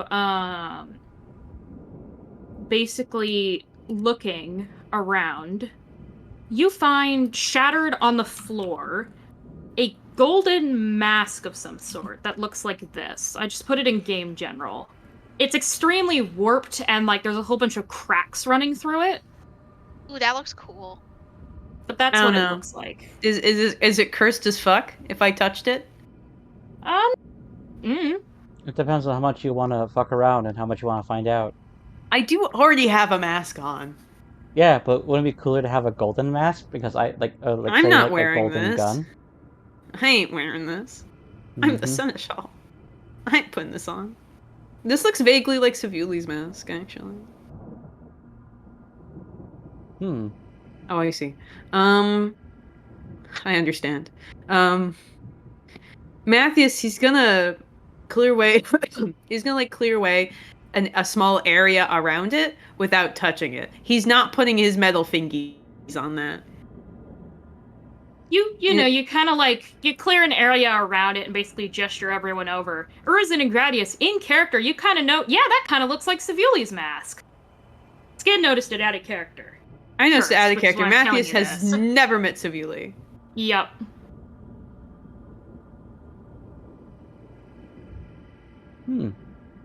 Okay. For her having a sibling.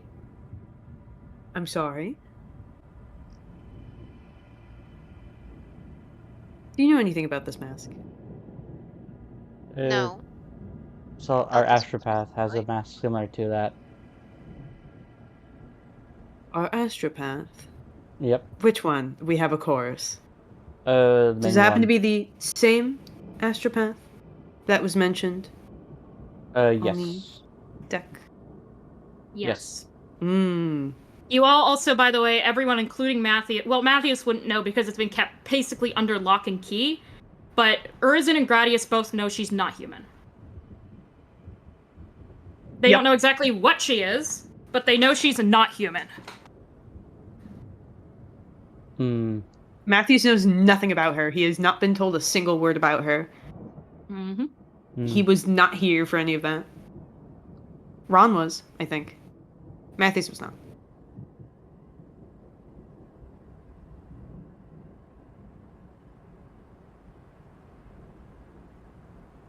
Skitari Alpha, could you, if there's nothing wrong with it, pick it up and gather it for collection and further research?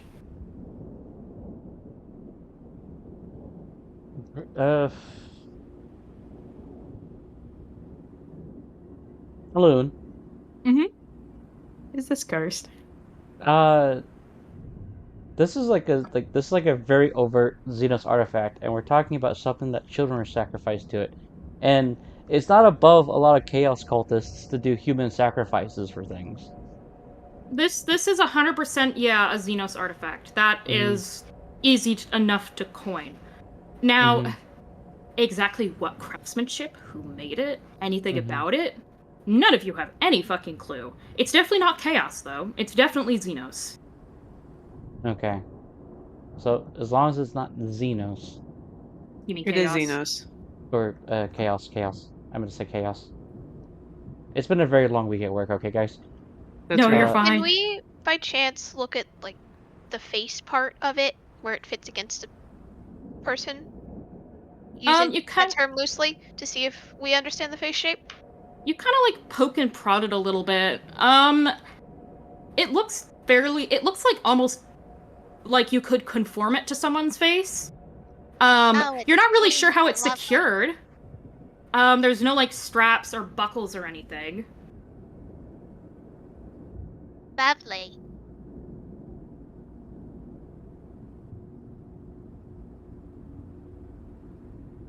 Okay. Well, I'll just pick it up but I will not wear it, and I will put it in a compartment where I'm holding where it's like in a container on my person. You pick it up. The minute you come into contact with it, you feel really chill. Really calm. Like, wow. Zen of your fucking life. You put it in the compartment, gone. You feel normal again. Not bad. not bad. Well, I'm not currently changing into any kind of war phenomena, so yes. Right. Your shoulders relaxed when you held onto it. Mm-hmm. Did it do anything in specific? Would I be able to recognize it calmed me? Yeah, basically all of your curiosity, all of your, like, being on edge as a Skitari in a strange environment, gone the second you touched it. And then back the moment you put it away. Oh yes, it immediately calmed this unit to the point of non-anxiety. Interesting. Or in this case, keep that battle in mind. readiness. I'll keep that in mind for the report. Mm-hmm. Well, let's go the final route, and then we shall have a search team thoroughly investigate this. when we return. And then there, Grace is going to go, agreed. And then he is going to start walking toward the other direction. Yes. Alrighty. As you come into this place, you find living quarters, if they can be called that. They're similar, basically, like, marks of damage and, basically shit that happened in here too. In fact, as you're kind of walking along the halls, you see multiple frozen enforcers, some of them with guns drawn, like, seemingly in the middle of combat, who have been frozen into different metals. You get to the living quarters themselves, and you see basically a very long, like, chain, what should be like a ball and chain attachment from one of the walls, has basically been completely burnt, like, melted through. Okay. Oh. Are any of the children in here? No.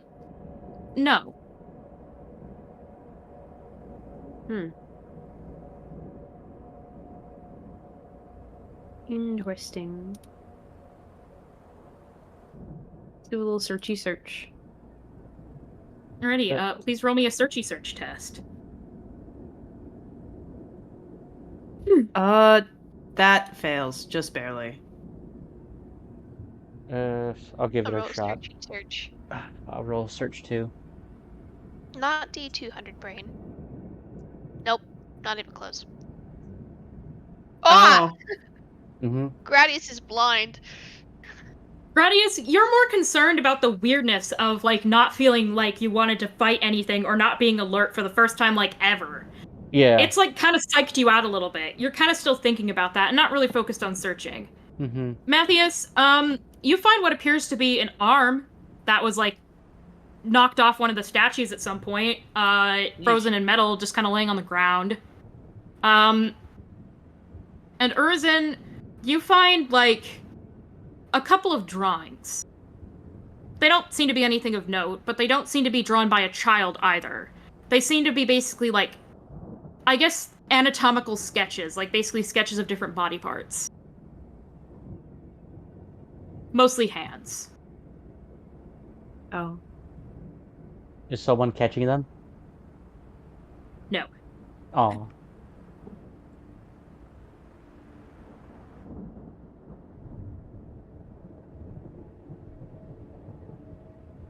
This is...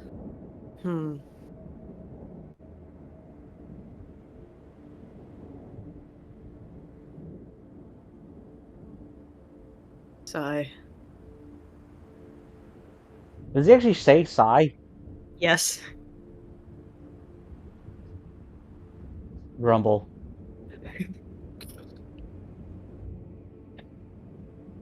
Thank you for continuing the bit, Gradius. I appreciate it. What bit? Nothing. The joke. Thank you for continuing the joke. Oh, I thought we were doing some kind of special communication. No. Gradius turns expectantly to Urzin. Yes, sir. Verbal pun.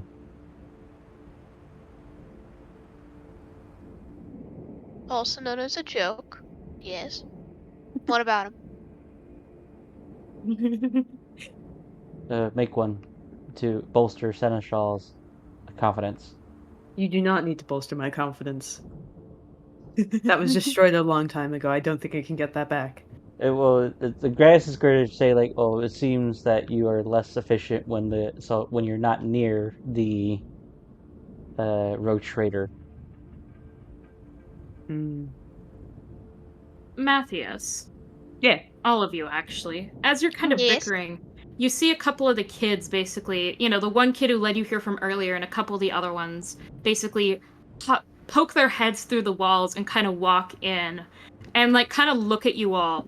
Like, and basically look at you, and basically, you see them basically try and start, like, pushing you out. Oh.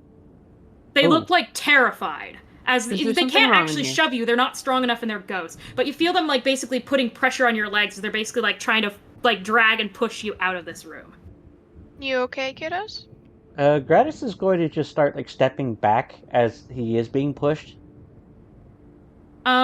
So as you ask that, Urizen, you see like one of them point to the statues outside. And basically a couple of them begin miming like shooting guns at one of them, who basically makes this like scary monster snarling impression as the kids who are pretending to shoot guns basically freeze. And then they all look at you and basically like with fear, as if they're scared that that's going to happen to you. Is there a Xenos in here? They kind of Or they shake are their you- heads, and then they Are kind of you like saying- gesture like around, like basically as if to say like in the ship. There's a Xenos in the ship. Ooh, Alun. You mean Gratis me? is going to immediately like he's gonna reach for the mask. He's gonna hold it up despite being calm. He points at it and he waits for the children's reaction. You see basically a couple of them look at it, and you see them kind of look at each other. And one of them basically like they redo the scenario, and then basically one of them mimes putting the mask on the monster, and the monster immediately basically calms down and like kind of sits down and begins like meditating. Okay. Okay, we gotta use the mask to calm whatever that's going on. Dangerous. Yeah, or as in when you say that, they all nod. Okay, cool. Are we in Gratis- danger right now, or is it out and about, not in here? They kind of shake their heads as if to say not right now, and then they once again gesture basically like, yes, it's in the ship with you. Ooh. Glorious.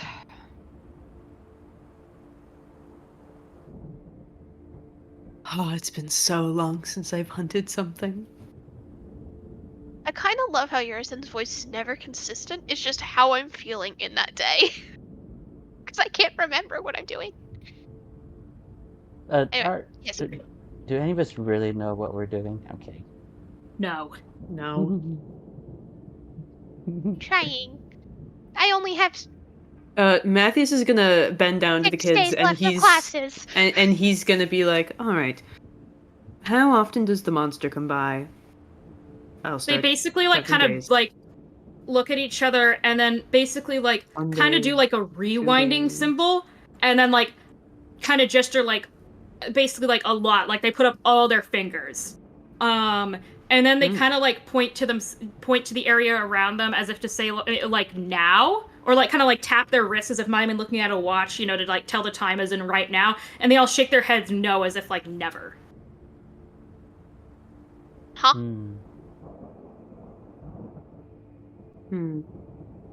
Alright. Are the metal statues outside related by any chance? I'll be right back. Yes? Okay.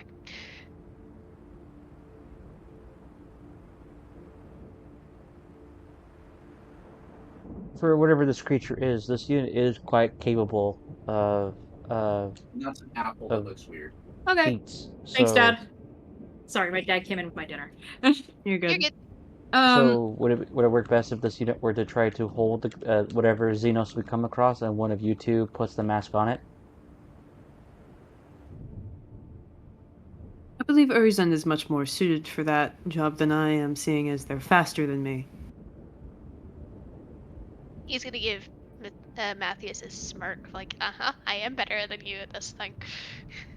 Matthias doesn't care. He's looking at you like he's going to just shoot you with a gun if you try to run.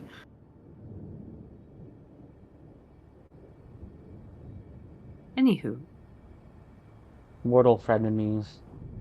well, they're not friends. Matthias wants to fucking kill Urizen and put him on the wall.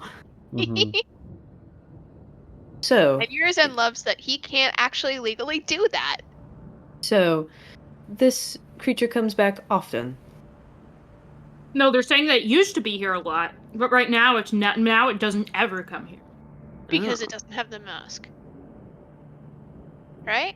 or because it does have a mask. Oh, Well, you don't actually know that. They're basically saying that it used to be around here a lot, but now they never see it. It's gone. Oh boy. is the monster big? Bigger They than shake us? their head and point at like Urizen.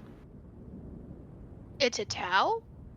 They shake their heads, but they kind of like basically one of them like basically jumps up on a bed, like a ruined bed that's behind you, and basically basically puts a hand at about like your shoulder height. Oh yay! It's little. So Because he does is the not monster... tall. Keep in mind. Actually, how tall is Urizen? That's a question.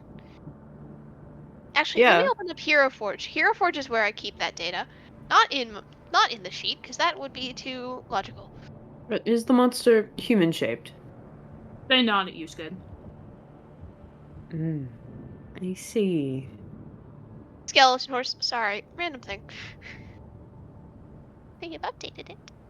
They have more It's things. short. Does it I know currently Urizen is wear short. a mask of sorts?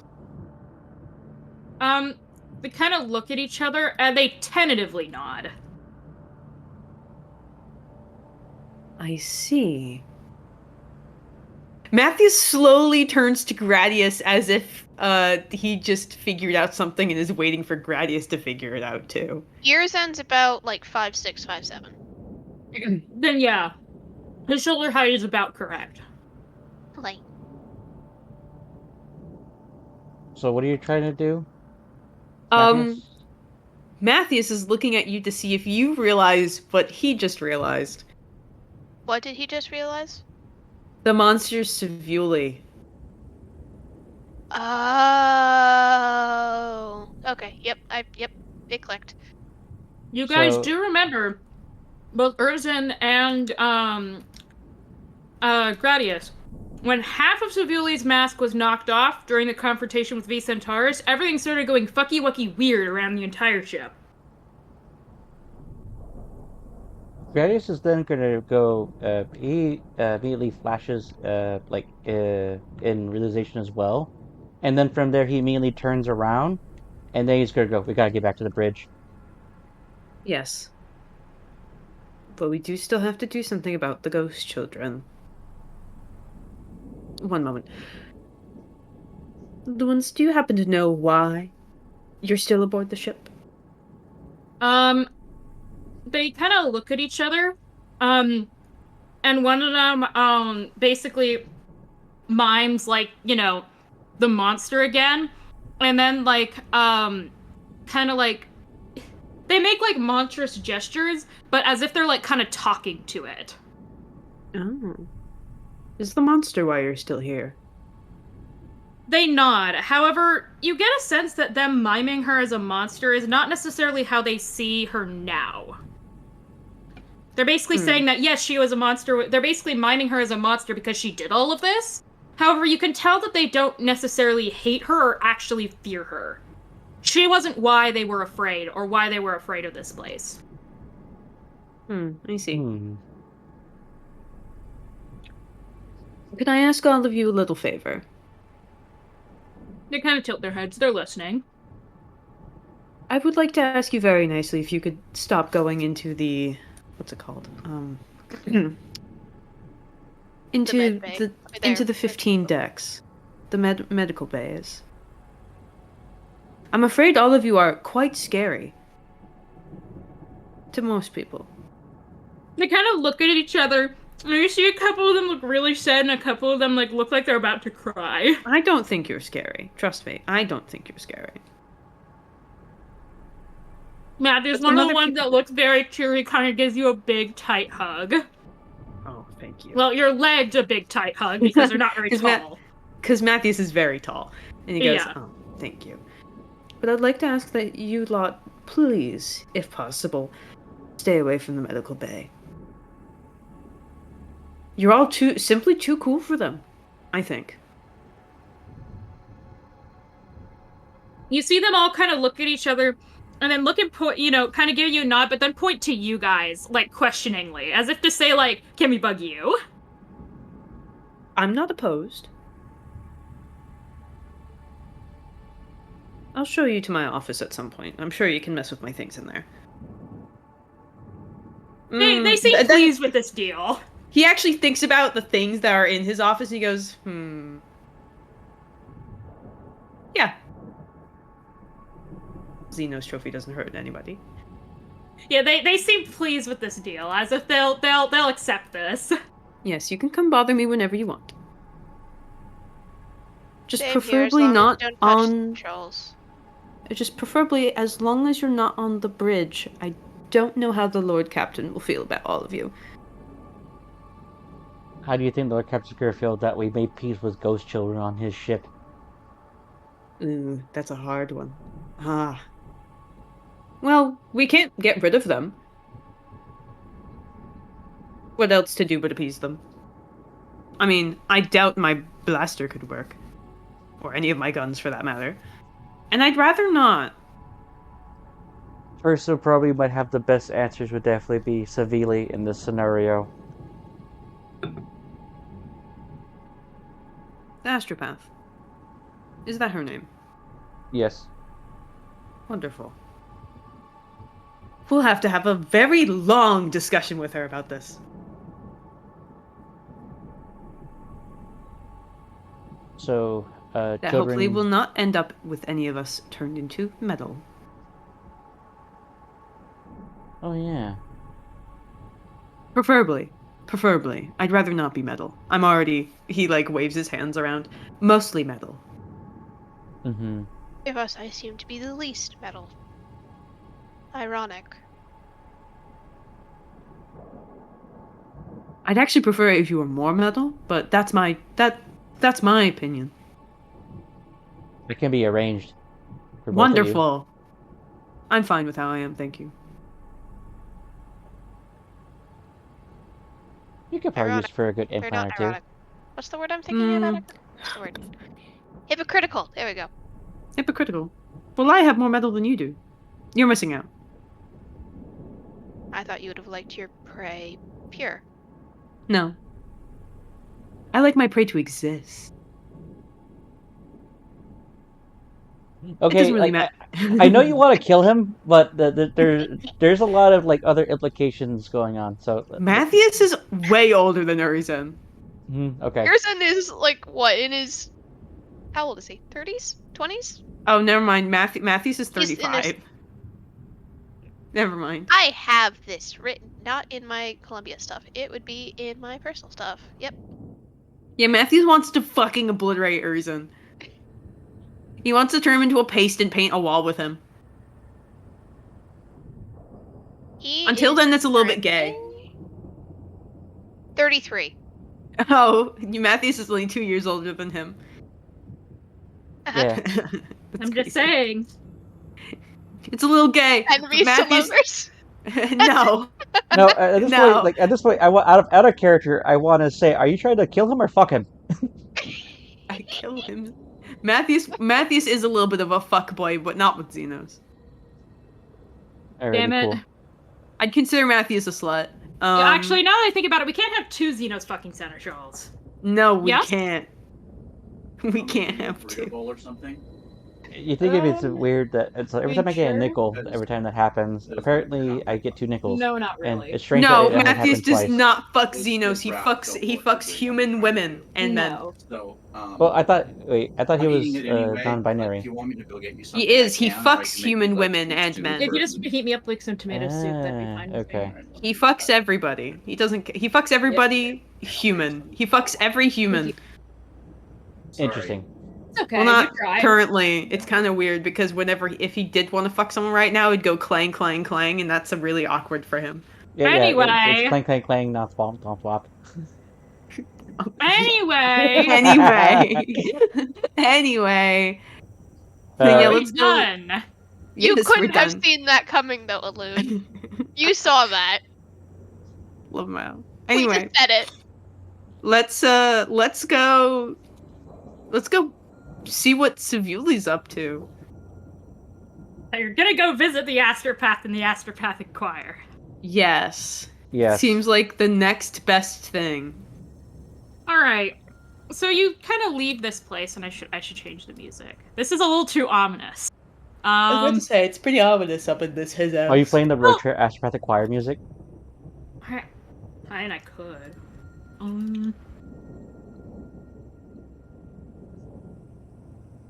Can we take a pee break? I need to pee. Yeah, feel free to take like a 5-minute pee break. Awesome.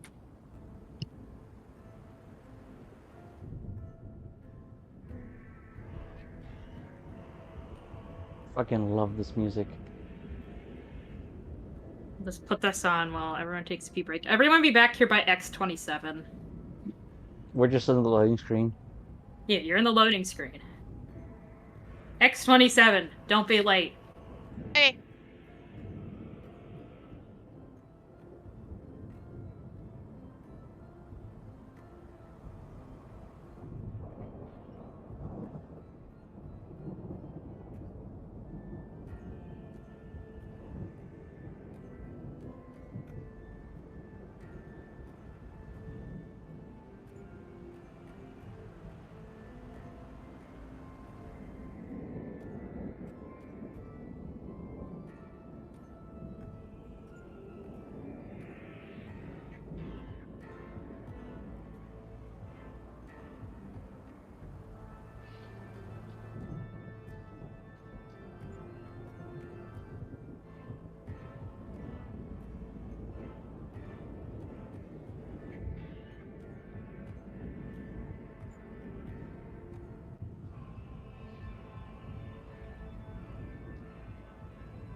Yellow.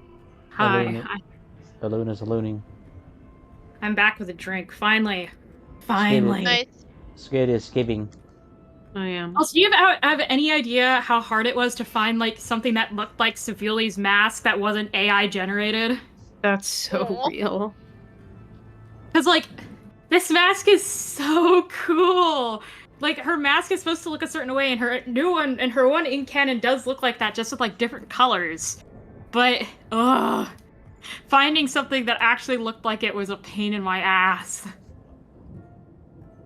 Definitely sounds like it too.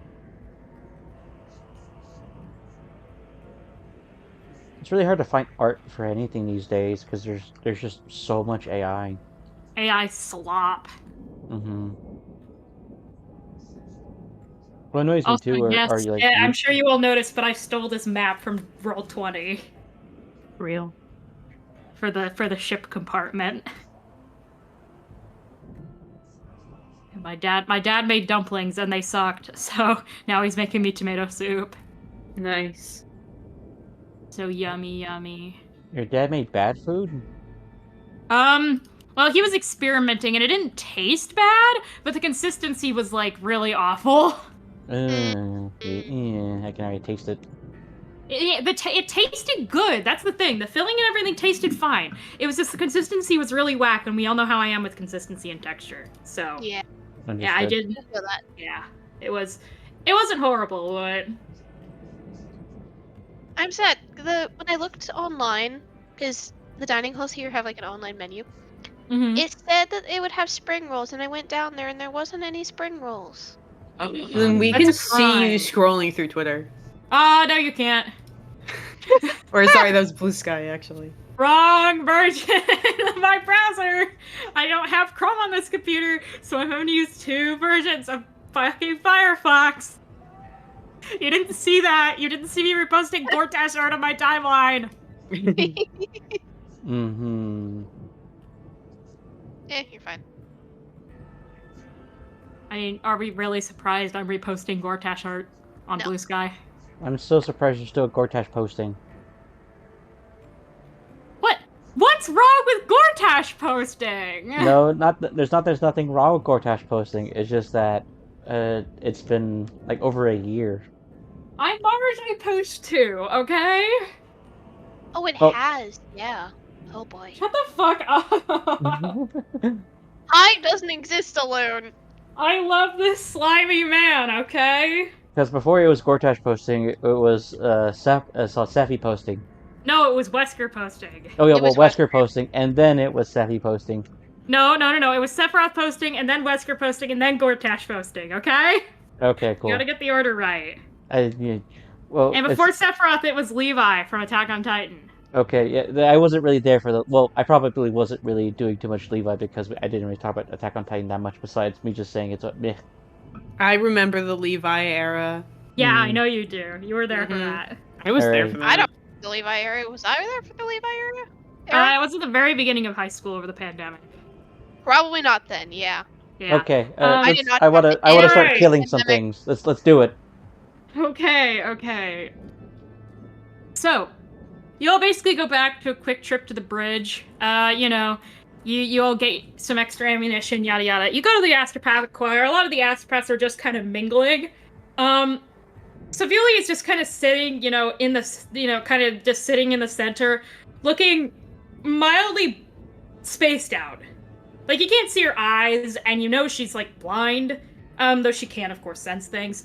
And you see her, like, kind of, like, tilt her head as you enter, and you see all the Astropaths around her basically immediately, like, shudder slightly, as if some horrible vibe none of you can sense just ran through the room.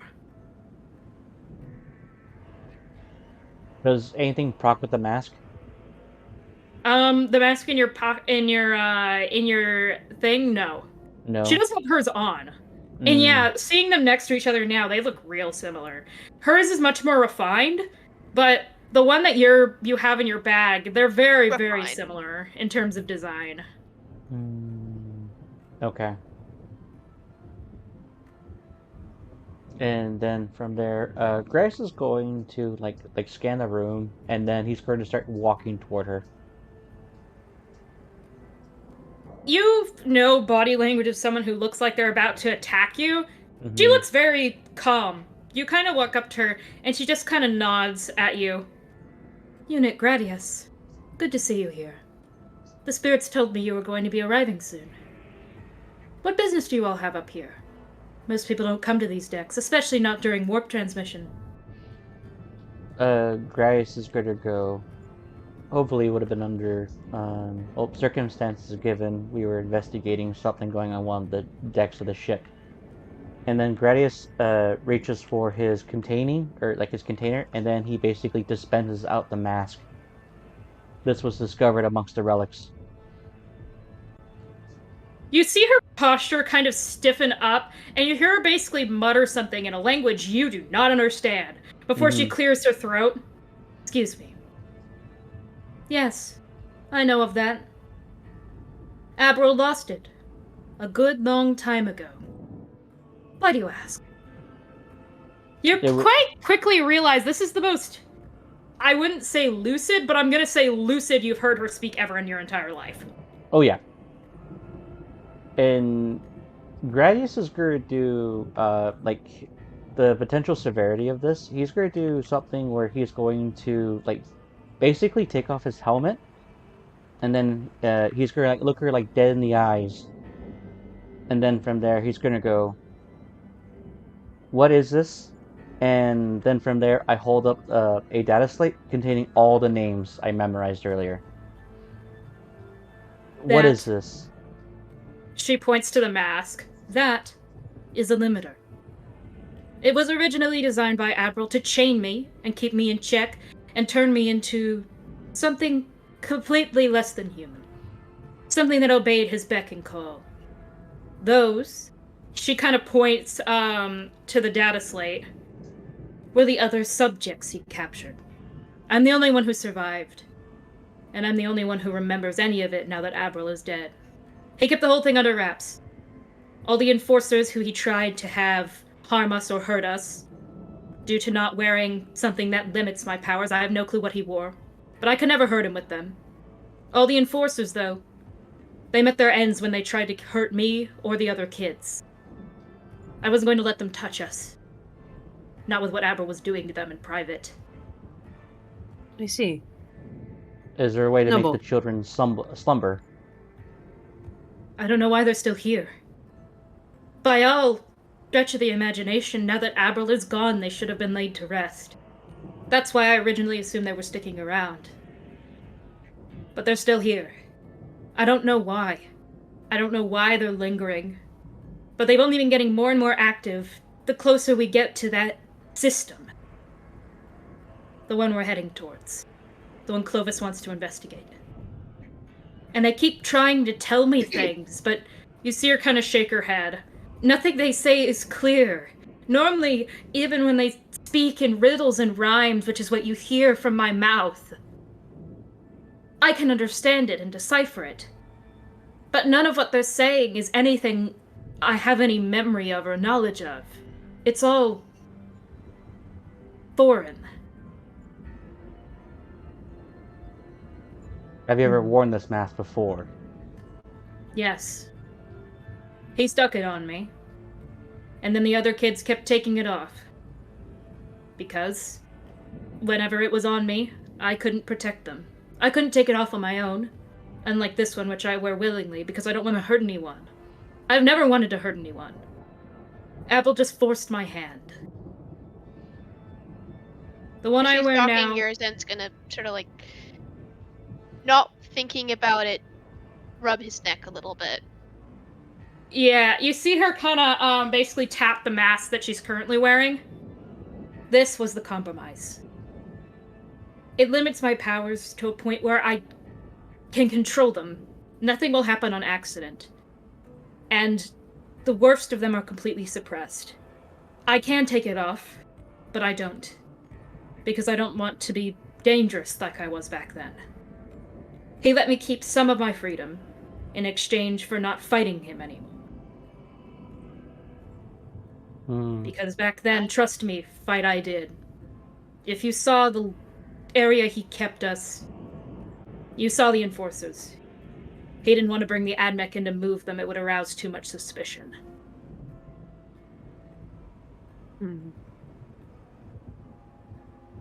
Alun. Mm-hmm. This is after I had my other conversation with her, right? About her, me being a blind spot to her vision? Yes. You notice she's looking actually at, like, Matthias and between Matthias and Urzin while she's talking to you. And her gaze really only lands on you, Gradius, when you're talking or when you're moving. She obviously, she still can't sense you. It's pretty obvious. Or she can sense you when you're moving and when you're making noise, but if you're perfectly, if you're not making noise, whatever she uses to see is not tracking you.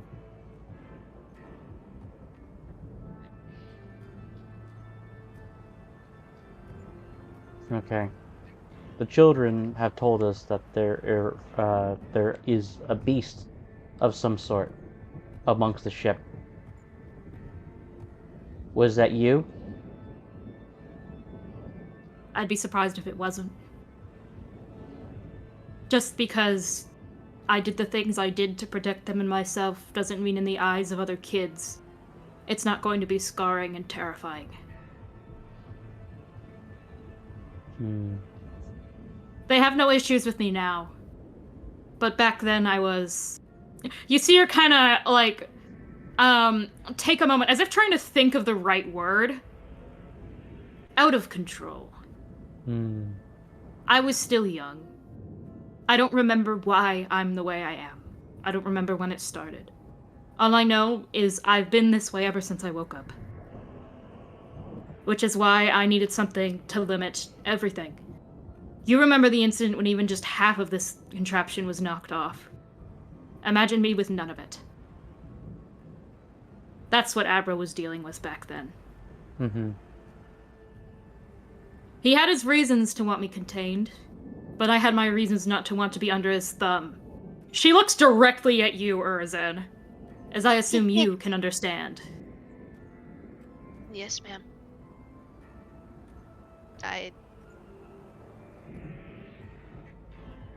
What you had was freedom compared to me. I'm well aware.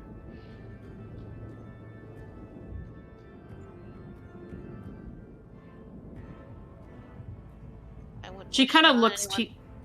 She kind of looks to you, Gradius. Also, imagine something like that fully under Abral's command. A heretic like him could do unparalleled damage with it. Could they not? Most certainly. So in some ways, it's almost a good thing he partially succeeded. If only so, well, he couldn't weasel out of things anymore. Mm-hmm. I'm sure that's part of why he finally kicked the bucket, so to speak. I hold no remorse for him in my heart, no matter how much I faked it. I'm glad the bastard's dead. Yes, 1 second.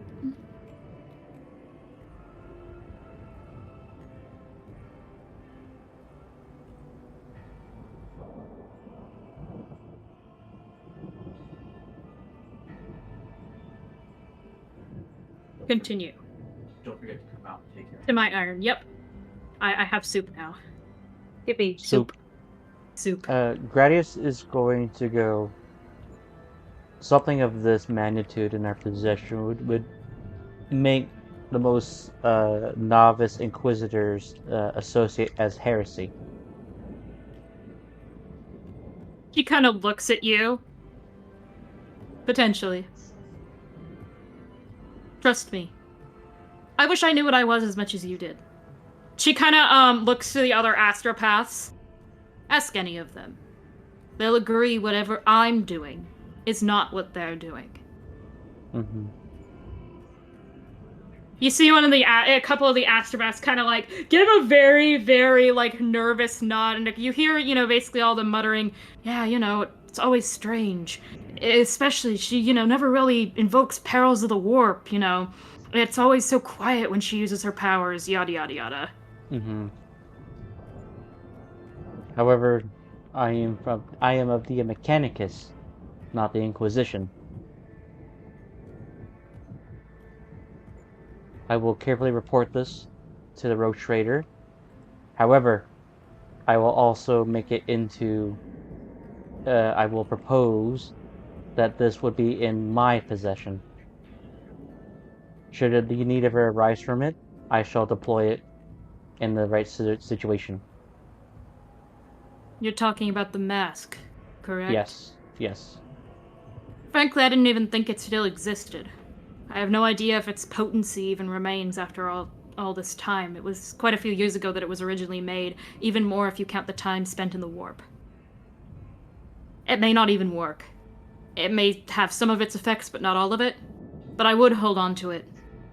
If only to research what the hell Abral did to make it. Or rather, she kind of looks. There's no way he could have crafted that. Find out who made it is a better question. This is one of many projects that Abral has did over his time as Rogue Trader. Remember, he wasn't a rogue trader. He was just a fucking boy pirate. Yeah, Abral, yeah. Yes. And no. He always had a fascination with Xenos. Mm-hmm. Me included.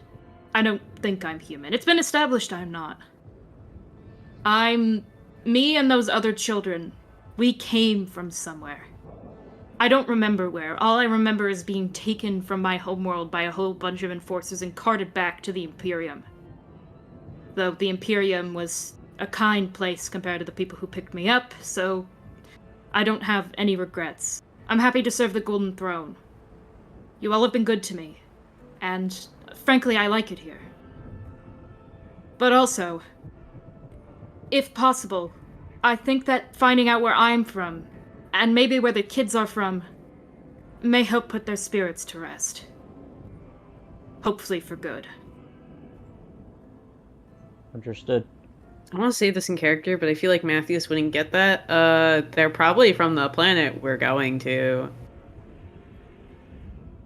We're about to find out. I get the feeling this is going to be a lot of foreshadowing for big scary shit that's going to fuck us up at the next planet. Yeah. Depends on where you go. I will say yes, because literally, if you look in those logs, Carnicus mentions getting all of these children from the Tears Repose system. Yeah. Mm-hmm. Yeah. Oh yes, they're from this system Yes. that you guys are going to. Like, If you cannot tell, I've planned a lot of this very far in advance. Yes, we can tell.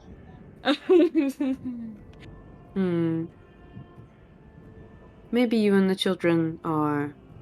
Well, it said so in the logs. From the system of Tears Repose, which is where we are currently headed. She kind of, like, tilts her head slightly, as if kind of considering it. Perhaps.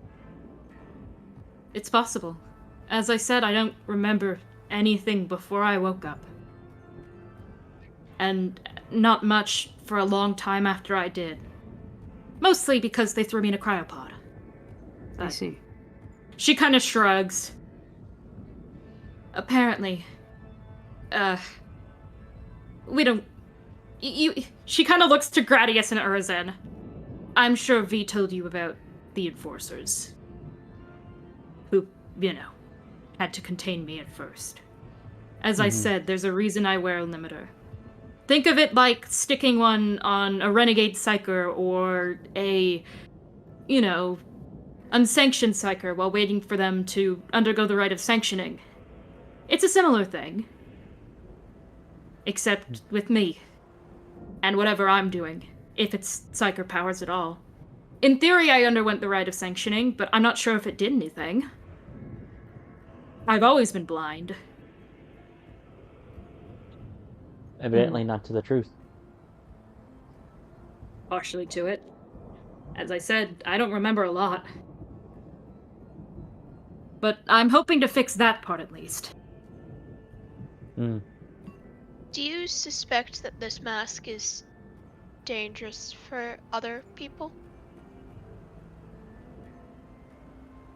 Kind of looks to you, Urzen, and like just kind of gives like a slight shrug. No idea. But you see her kind of like almost like her voice kind of fade back into its normal quiet tone. It hasn't melted any steel yet, has it? What? It hasn't melted any. Oh, mentally, yeah.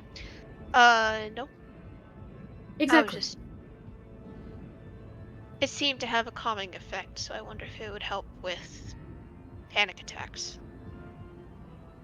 Or calming those who are not calm. You see her kind of, like, look to you, and all of you can tell her body language kind of change from, I am in danger and need to be lucid, back to kind of, like, that strange, awkward zen you normally see her in.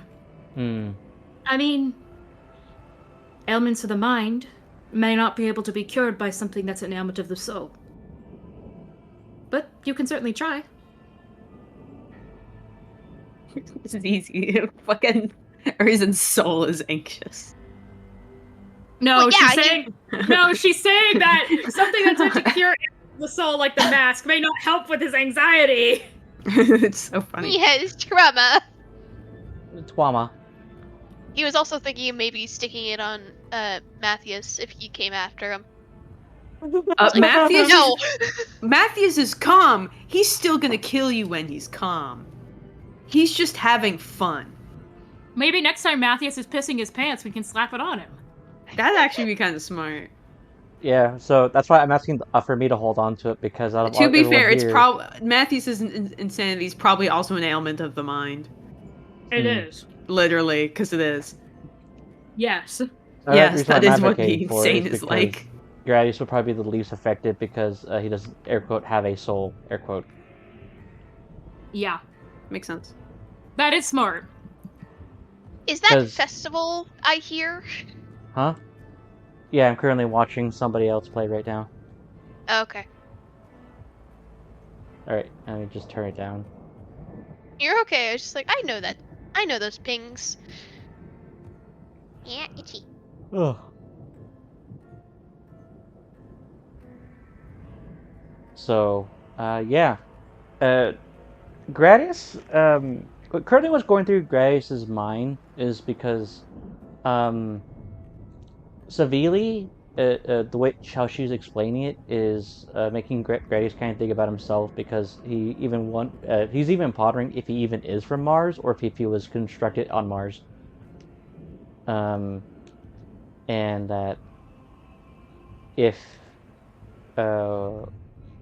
just by nature of his very being is actually like a good sign. So, yeah.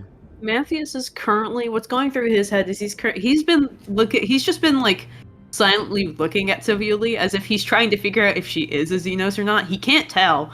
But he's like thinking about like, if I mean, I Matthews- had to take her on, could I? No. Matthews, does anyone here have Forbidden Lore Psychers? I I can doubt I can spend a thing and automatically succeed a test. Would you like to try and figure out if these are normal Psyker mutations, Skid? Bet, yeah. Let me waste a fate point on that. Alrighty, you're kind of looking at, oh god, brain. You're kind of looking at her, and you're like, yeah, her skin, that's fairly normal, her weird hair color. Yeah, Psychers look weird, and there's a lot of different hair and eye colors in the Imperium in general anyway. But what really tips you off is her legs. They're flesh, but you can tell they're, like, supplemented with something else. Like, the bones inside the lower parts of her legs that you can kind of see, they're almost like silicone and metal, inside her flesh. And you kind of think to yourself, I've never seen any Psyker or human with anything like that. Also, turning people into metal is not a Psyker thing. Yeah. Mathis is gonna keep that to himself for the time being. What's up with this campaign and everyone having fucked up legs? Savili was created before Skid's characters, so I didn't know Savili. We have like a xenotechnology Urian legs. does not have goat legs. It's just the closest thing that Hero Forge had. Oh, well, He's goats do hooves. have hooves, but Goat feet. he has uncloven hooves. Goat feet. Goat feet. Okay, Goat he feet. is a goat, I guess. I mean, he did. You're not really helping when you rammed that fucking door. Yeah. Yeah. And the fact that he has the stupidly high agility. yeah. And we do interact a lot with hell. So if you just see like a warp entity and just go by at it, at that point, it's just Cult of the Lamb. So. Anyway. So yeah, I guess in a way, Grace is kind of relating that he is also like. Earlier, he had like his existential crisis about contemplating was I even human to begin with? Because the main tenets of what's it called of Mechanicus is that reject humanity, blah blah blah. So for him, it's just more sarcasm, but there's a certain like It's not reject humanity; it's reject the flesh. Yes. It's different. Anyways, oh yeah. Moving on. Skid, with that lore test, I'll also give you that it seems like, because she said that the other mask basically took away everything about her and kind of made her just this docile creature. You saw her basically, all the rest of you, that's the only time you've ever seen her lucid. Matthias, you can bargain a guess that the current mask Savili has doesn't take away her ability to basically kind of be her, I guess, I don't want to say spicy self, but, non-completely zenned out fucking weird self. But it doesn't, it takes a lot of her willpower and, mental power in order to basically push through it. Like, when she was in danger, she was able to do it to explain herself, but you notice the second she was out of danger, she basically let herself completely relax again. You think that that's probably intentional and tied into her current mask's functions. Her I weirdness see. is likely directly a result of basically her not really being 100% there all the time for everybody's safety. Makes sense. Okay.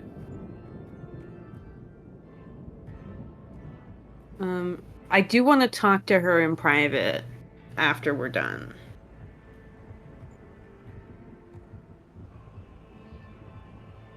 That is okay. I'd be okay with that if everyone else is. Well, we didn't exactly solve the mystery yet, but we at least have an idea of what to do now. I think we did solve the mystery a little bit. Well, we solved like the mystery for the ship, but not the mystery as a whole. Yeah. Yeah. Because we know that we found a mysterious Fucky Wucky artifact, we just don't know what makes it Fucky Wucky. It did take rituals to do that, so Yeah. probably critiquing the logs again will probably reveal more info. Oh, right. One last thing.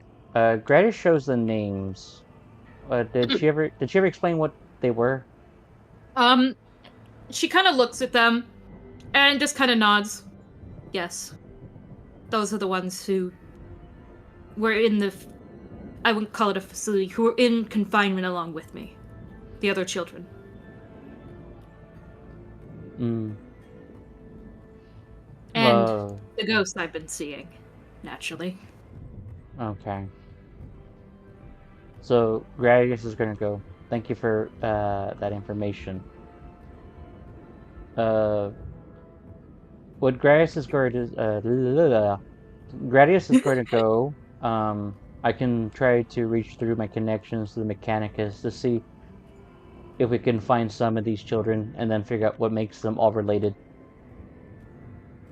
And it might be able to help us look up leads. So, you're not opposed to me holding onto the mask. You know that I have it. We all know that the beast has been contained, as he's like kind of like staring at her mask. And can we do like a joke thing where like the camera just slides over as she's not facing him, like she's like 180 degrees looking away from him? Yeah, she's looking about she's looking about 45 degrees to your left currently. She's staring directly at like one of your mechadendrites. Yes. Instead of your face. She's Yes. staring at your mechadendrite as if it's your face. Awesome. And then he just goes like, great. So I shall return and have the Skitarii security team stand down, as long as we can figure out what to do with the ghost children. She kind of looks at you. She's still staring directly at your mechadendrite as she kind of smiles. They're not any harm. They cause a little mischief sometimes, as little ones do. But they're as harmless as waves crashing on a beach. Good to know. I will be sure to include that in my report to the road trader. And then from there, he just curtly, he nods, and then he says, "Pleasantries protocol." And then from there, he basically holds up his other arm, and and then you hear like a hiss and then a click noise as neutrino bars become like dispensed out. One, as he basically holds like the neutrino bars to everybody. Sebuli reaches for the wrong hand before realizing she reached for the wrong hand and kind of slowly grabs the right, one out of the correct hand. As soon as she does that, I'm just gonna like slowly but surely start like moving my arm in her direction so she finds it. Yeah, she finds it eventually, and you see her kind of still like looking. She manages to find your face basically by where both your arms are, and she just kind of mutters, "Sorry." No problem. Can you please stop touching my face? She slowly pulls her other hand away as she's basically been like hitting everything but your arm. It's obvious that she is not used to this. Mm-hmm. Want a neutrino bar as I hold out to Matthias? No, thank you. Gradius? That's you. Gradius, that's No, you. not Gradius. Not Gradius. I would say Urzin. I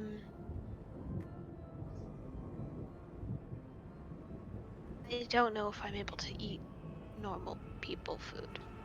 Out of context, yes, you are. I know, but he doesn't know that because Matthias does, who he's like, yes, you Hmm. are. I am. He is. You're a Tau. Yes. Tower people. Sebuli kind of looks to Matthias. I believe Admiral fed him the hog slop, as he called it, for most of his life. Ugh. No, Yeah. you can eat normal food. There's no such thing as Xenos food. There is just food. You can eat normal food. Gradius then just kind of like dejects the entire like neutrino bar, and he just puts it on the ground. He goes, "Anyone can have it," as he just basically starts walking away. Matthias is kind of like he lifts his mask so he can give Urizen the most like what the fuck look ever, as if Urizen's stupid for not knowing he can eat normal food. When he's been fucking raised by Admiral, piece of shit his entire life. I mean, yeah, like at that point, I would like so he would. It would be. It really sucks that he was treated that poorly. Yeah. ZZ doesn't have trauma. Mm-hmm. Urizen, not so much. Kindness? What's that? What is I a hardly kind? know her. Kindness? You mean your captain didn't forget to unmute you for weeks on end?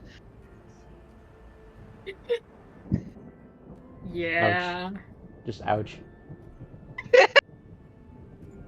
So Sevilla is just kind of, she eats the bar and just kind of looks to Matthias. The old captain was a bit upside down. Oh, I've Putting it noticed lightly. from the logs I've read. He seems like a character for sure. She kind of nods. Sometimes I wondered which way his metronome swung. The wrong way. Doesn't elaborate and just continues eating the bar while just kind of absent-mindedly looking off into space.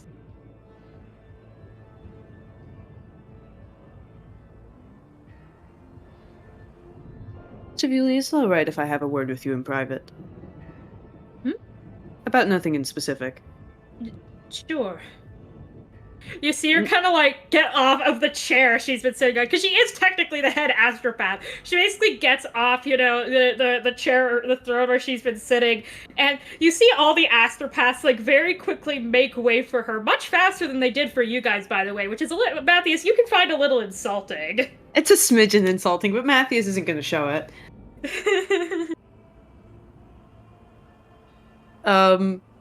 Yeah, Matthews he's gonna like look at the other two and he's gonna go back to the bridge. I'll meet you there. Or Gradius, you can drop off the relic first. Oh, Gradius is already gone. Oh, okay. Yeah, Gradius dropped the last bar on the ground and just walked off. Alright, I'm assuming Urizen followed him because Urizen would rather never be with Matthias ever. Oh, not alone. Absolutely not. Yeah. Yeah, so Matthias, I don't know, He takes just speaks severely to no one. somewhere else TM, I guess? Yeah, so some are not in the middle of the astropathic choir. I'm putting back on the smooth jazz. Chill. So can I do one brief thing before we cut away for from Gradius? Yeah, sure. As he's kind of like standing there away from everything else, when Urizen is like coming out too, Gradius is gonna go. When I threatened you earlier in the presence of Matthias, it was in the roundabout way to keep him muzzled. No. Hmm? I know you. You wouldn't hurt me like that. Don't give me a Especially reason to. something Understood. However, because you're a very talented pilot. Can't argue against results. However, I would like this to be a form of me informing you that whatever you discover in there, while you may not be able to trust us, all the rest of us, at least trust that we all want to survive together.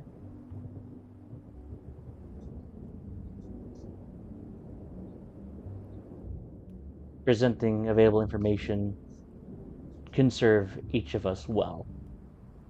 Not everything needs to be dispensed. First of all, I don't like doing, nor I care what you do in your downtime. But just enough to where none of us can die. Is this unit making sense? Read me loud and clear, bud. Good. I don't like repeating myself. And then from there, he just starts walking down.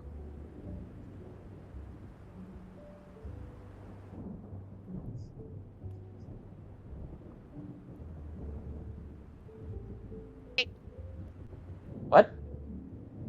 All right. Yippee. It's the astropath. Yes, we cut away to Matthias and Sevuli somewhere else, TM. Somewhere else, TM. Matthias, he takes off his mask and like puts it on his hip. Sevuli can't see. He realizes after doing that Sevuli can't fucking see him. And you can see him like take something off his face and put it like on his hip, but she cannot see the features of his face. No, he's doing it. He's doing it out of respect, so he can talk more face to face than otherwise. Otherwise. It's not like Sevuli can speak to him face to face either, because mask. But he's gonna, if he can take off his, he's gonna take off his. And so he's just gonna go. So, I've heard that you were close with the previous seneschal. More than others, yes.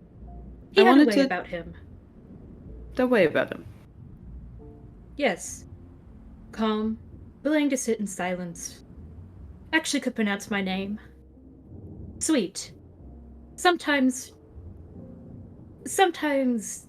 anxious, sometimes snapping, but sweet. I see. Was he a good seneschal? I haven't heard word of why he was why I replaced him or anything. I have not been given any further details, and I would like to know what he did wrong, so I don't repeat his mistake. Sevuli kind of looks, you can basically kind of feel you can't see her eyes, but you can kind of feel the intensity of her gaze basically on your face. It's a very menacing presence as you kind of feel something inside you kind of like you feel your bones almost like rattle slightly. You know that's not possible, or logically you think that's not possible, but it feels like your body kind of like everything inside your body just shivers as she looks at you. With the bugs, I see. Yeah, with the bugs. Except that's not bugs. Not bugs. They're fake bugs, but well, Matthews is just like the bugs. He almost doomed an entire space station, or at least a good section of it, to fall into the hands of those who live in the warp. The great evils that every faction can unite against. The Chaos Gods. He didn't mean harm. However, he caused it. Unfortunately, it meant that he had to be curbed, so to speak. Clovis did not want such a mistake to happen again, so he was banished. Not killed, but banished. Banished. So Clovis is the type to choose mercy. I see. At least in this case. You see her kind of, look at you. I think he would have been shot, had I not puppeted his bones and limbs to do my bidding, and forced him to go willingly to the Kyurgens. However, that is a story for another time. As she says that, Matthias, you feel kind of the rattling in your bones again, and you realize maybe she's doing that. Maybe it isn't the bugs. And Matthias kind of like looks down at her, and he kind of goes, "Could you stop rattling my bones, please? The bugs are enough." She kind of looks at you, I see no ants crawling underneath your dermis. Beetles, perhaps. Maybe you see her kind of think, mantises. Yes, mantises. Ugh, But please don't. no ants. Not a swarm. Just one. Normally a praying mantis would chop off the head, but for you it was the limbs, was it not? I suppose it was, yes. She once again does not elaborate further and just nods at you. Right. I just wanted to know about the previous Seneschal is all. No one would tell me any information about him, and I remembered that he was close to you. It is fairly classified. Though, it's also become a common rumor at this point on the ship about that, laughing pistol, which has now been sent into the sun. Laughing pistol. A cursed artifact. When anyone touched it, they got the gigglies. And then started trying to kill people, roughly 24 hours after.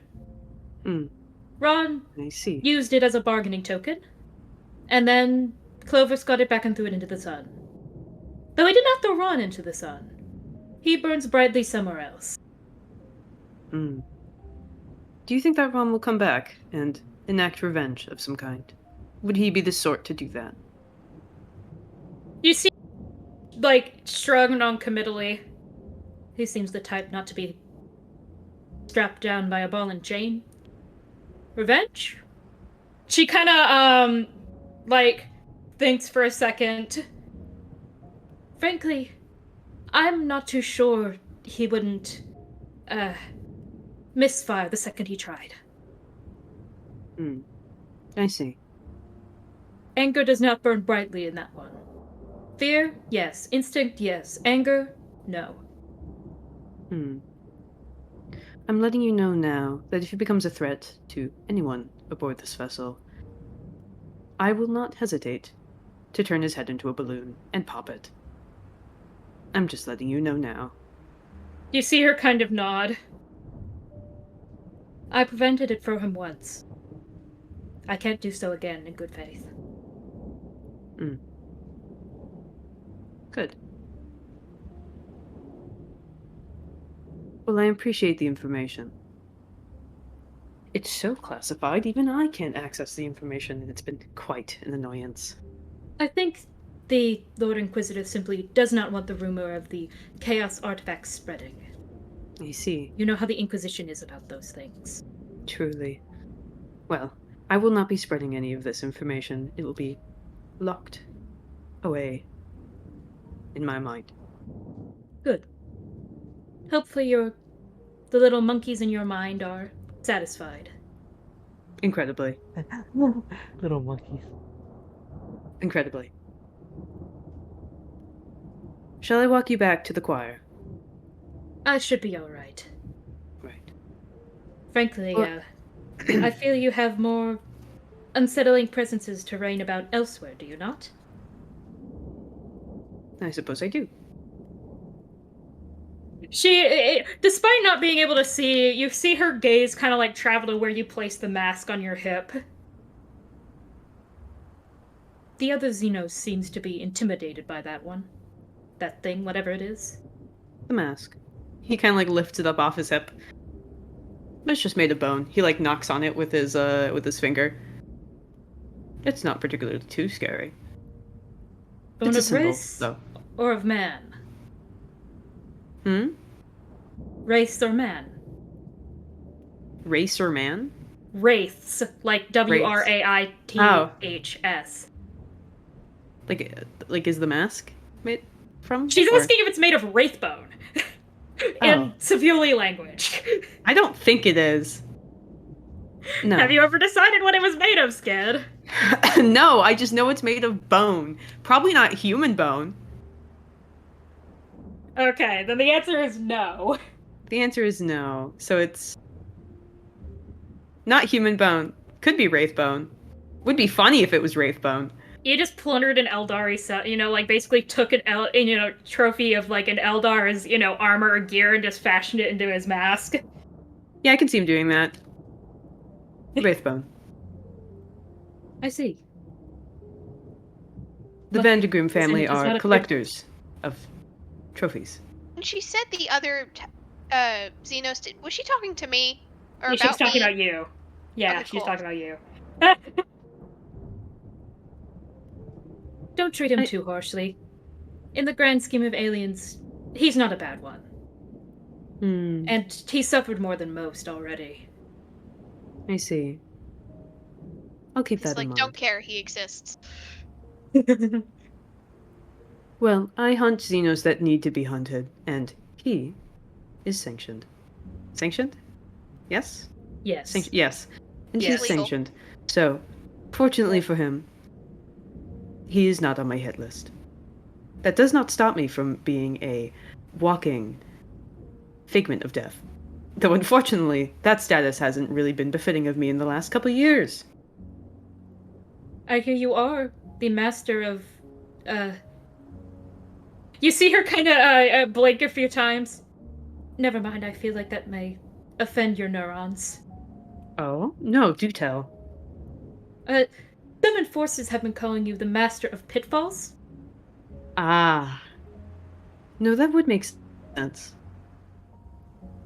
I don't Uh, think they mean it in a particularly radiant light. No, not at all. But it does ring true. Since my incident, I haven't exactly been in the best of shape. I think it more so has something to do with the planet-side incident. Oh, yes, that. The actual pitfall. It could have metaphorical Ah. reasons too, but I'm not sure that's why it spawned. Well, either way, how humans think of my reputation matters not to me. It's how Xenos see me. That matters most. Perhaps you'll come into contact with some. Maybe Oh, you'll I'd be terrify them. delighted. Maybe you won't. Hmm. They'll learn to fear me eventually. Simply fry your brain and ruin your control over your body. She gives non-committal shrug once again. But That who as are the well. threads to say? Mm. Interesting. No, I'll keep that in mind. Out of But it was context, nice. yes, I am making a dig at the Chaos Demon incident. You are, I know. Well, severely. It was nice meeting you. It's been quite a while, and it's a shame I haven't met you until now. To be fair, most of the time us psychers do not leave the choir. Sanctioned or not, some people are not so amicable to our presence. I see. Many think we draw the warp to them. Hmm. Well, should you need any, say, company, the ghost children are already welcome in my office, and you are as well. Thank you, Vandergrim. Of course. I think we may get along well. I Or at think so least as well well. enough. Well, yes. I would hope so. Alright, Skid, is there anything else you would like to do? That was it. Alright. Is there anything else anyone would like to do? Not that I can think of. I can't think of anything. Yeah. Alright, then we have a small cutaway to do. Oh boy. I need my music. Where's Void, theme of the lower abyss? Here it is. Void, theme of the lower abyss. What is Void, theme of the lower abyss? No. Actually, yeah, I don't need that anymore. Or that. But the smooth jazz is nice, so I'll keep it in the background for after the session.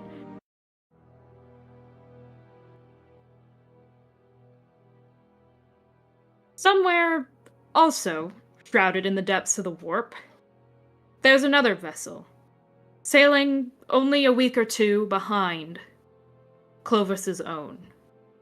A vessel in which a certain seneschal, who we just talked about, has been making his way across the void in. Currently, he sits in a small little office nicely sequestered away from the bloodshed and the mayhem that typically occurred on the vessel. At this point, he'd gotten fairly used to the lower supplies of Lo and the daily carnage he saw wrought before his eyes. What he didn't get used to, however, was his boss, patron, a reluctant ally, dropping in unannounced. A soft knock rings on his door. Ron, bitch boy! Yeah. Hold on. He like gets up, like scrambles up, and goes to open the door. Yeah. What can I do for you, boss? Harnicus kind of, like, crosses his arms. What do you know? Do you know anything about... You see him kind of, like, shake his head and basically pull out a data slate with pictures of a bunch of, like, strange mutant children. One of which looks concerningly like a young version of Savuli. These. Do you know anything about what happened to these? Children? Well, I don't think so. He like gestures to the one that looks vaguely like Savuli. This one looks like the astropath aboard the Sun's Heart. the Savuli? astropath? That's what they're calling her. An astropath. Yeah. That's what she is. You She's see the head him, like, astropath. basically, you see the data slate basically bend slightly as he basically, like, you know, holds it in two hands and just lets out a long breath. Those bastards are in for a damn treat. Thank you, Ron. I'll get you another pack of Lo tomorrow. Thank you. He basically closes the door behind him, and you hear basically, you basically hear the cracking and sounds of someone basically being fried alive by the agonizer lash right outside the door as he basically stalks off.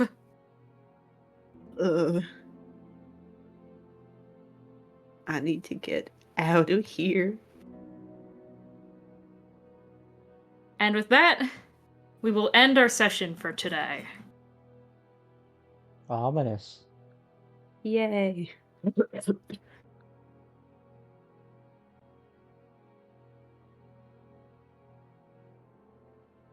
God, I have to play Ron much more afraid for this campaign because D&D Ron is a bastard.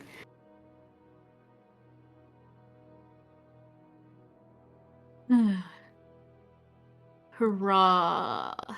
My boy. Mhm. Your boy. My boy. My nervous little cowboy. My son. Your Loon. poor man who's getting tortured by a He's hanging on there. Tortured, but hanging on. Barely. Mhm. Ow, ow, ow, Is- ow, ow, ow. Bullets hurt. He has like 2 threads left that he's holding on to. Mhm. Oh yeah, goodbye recording. Hey, Loon. Bye, recording.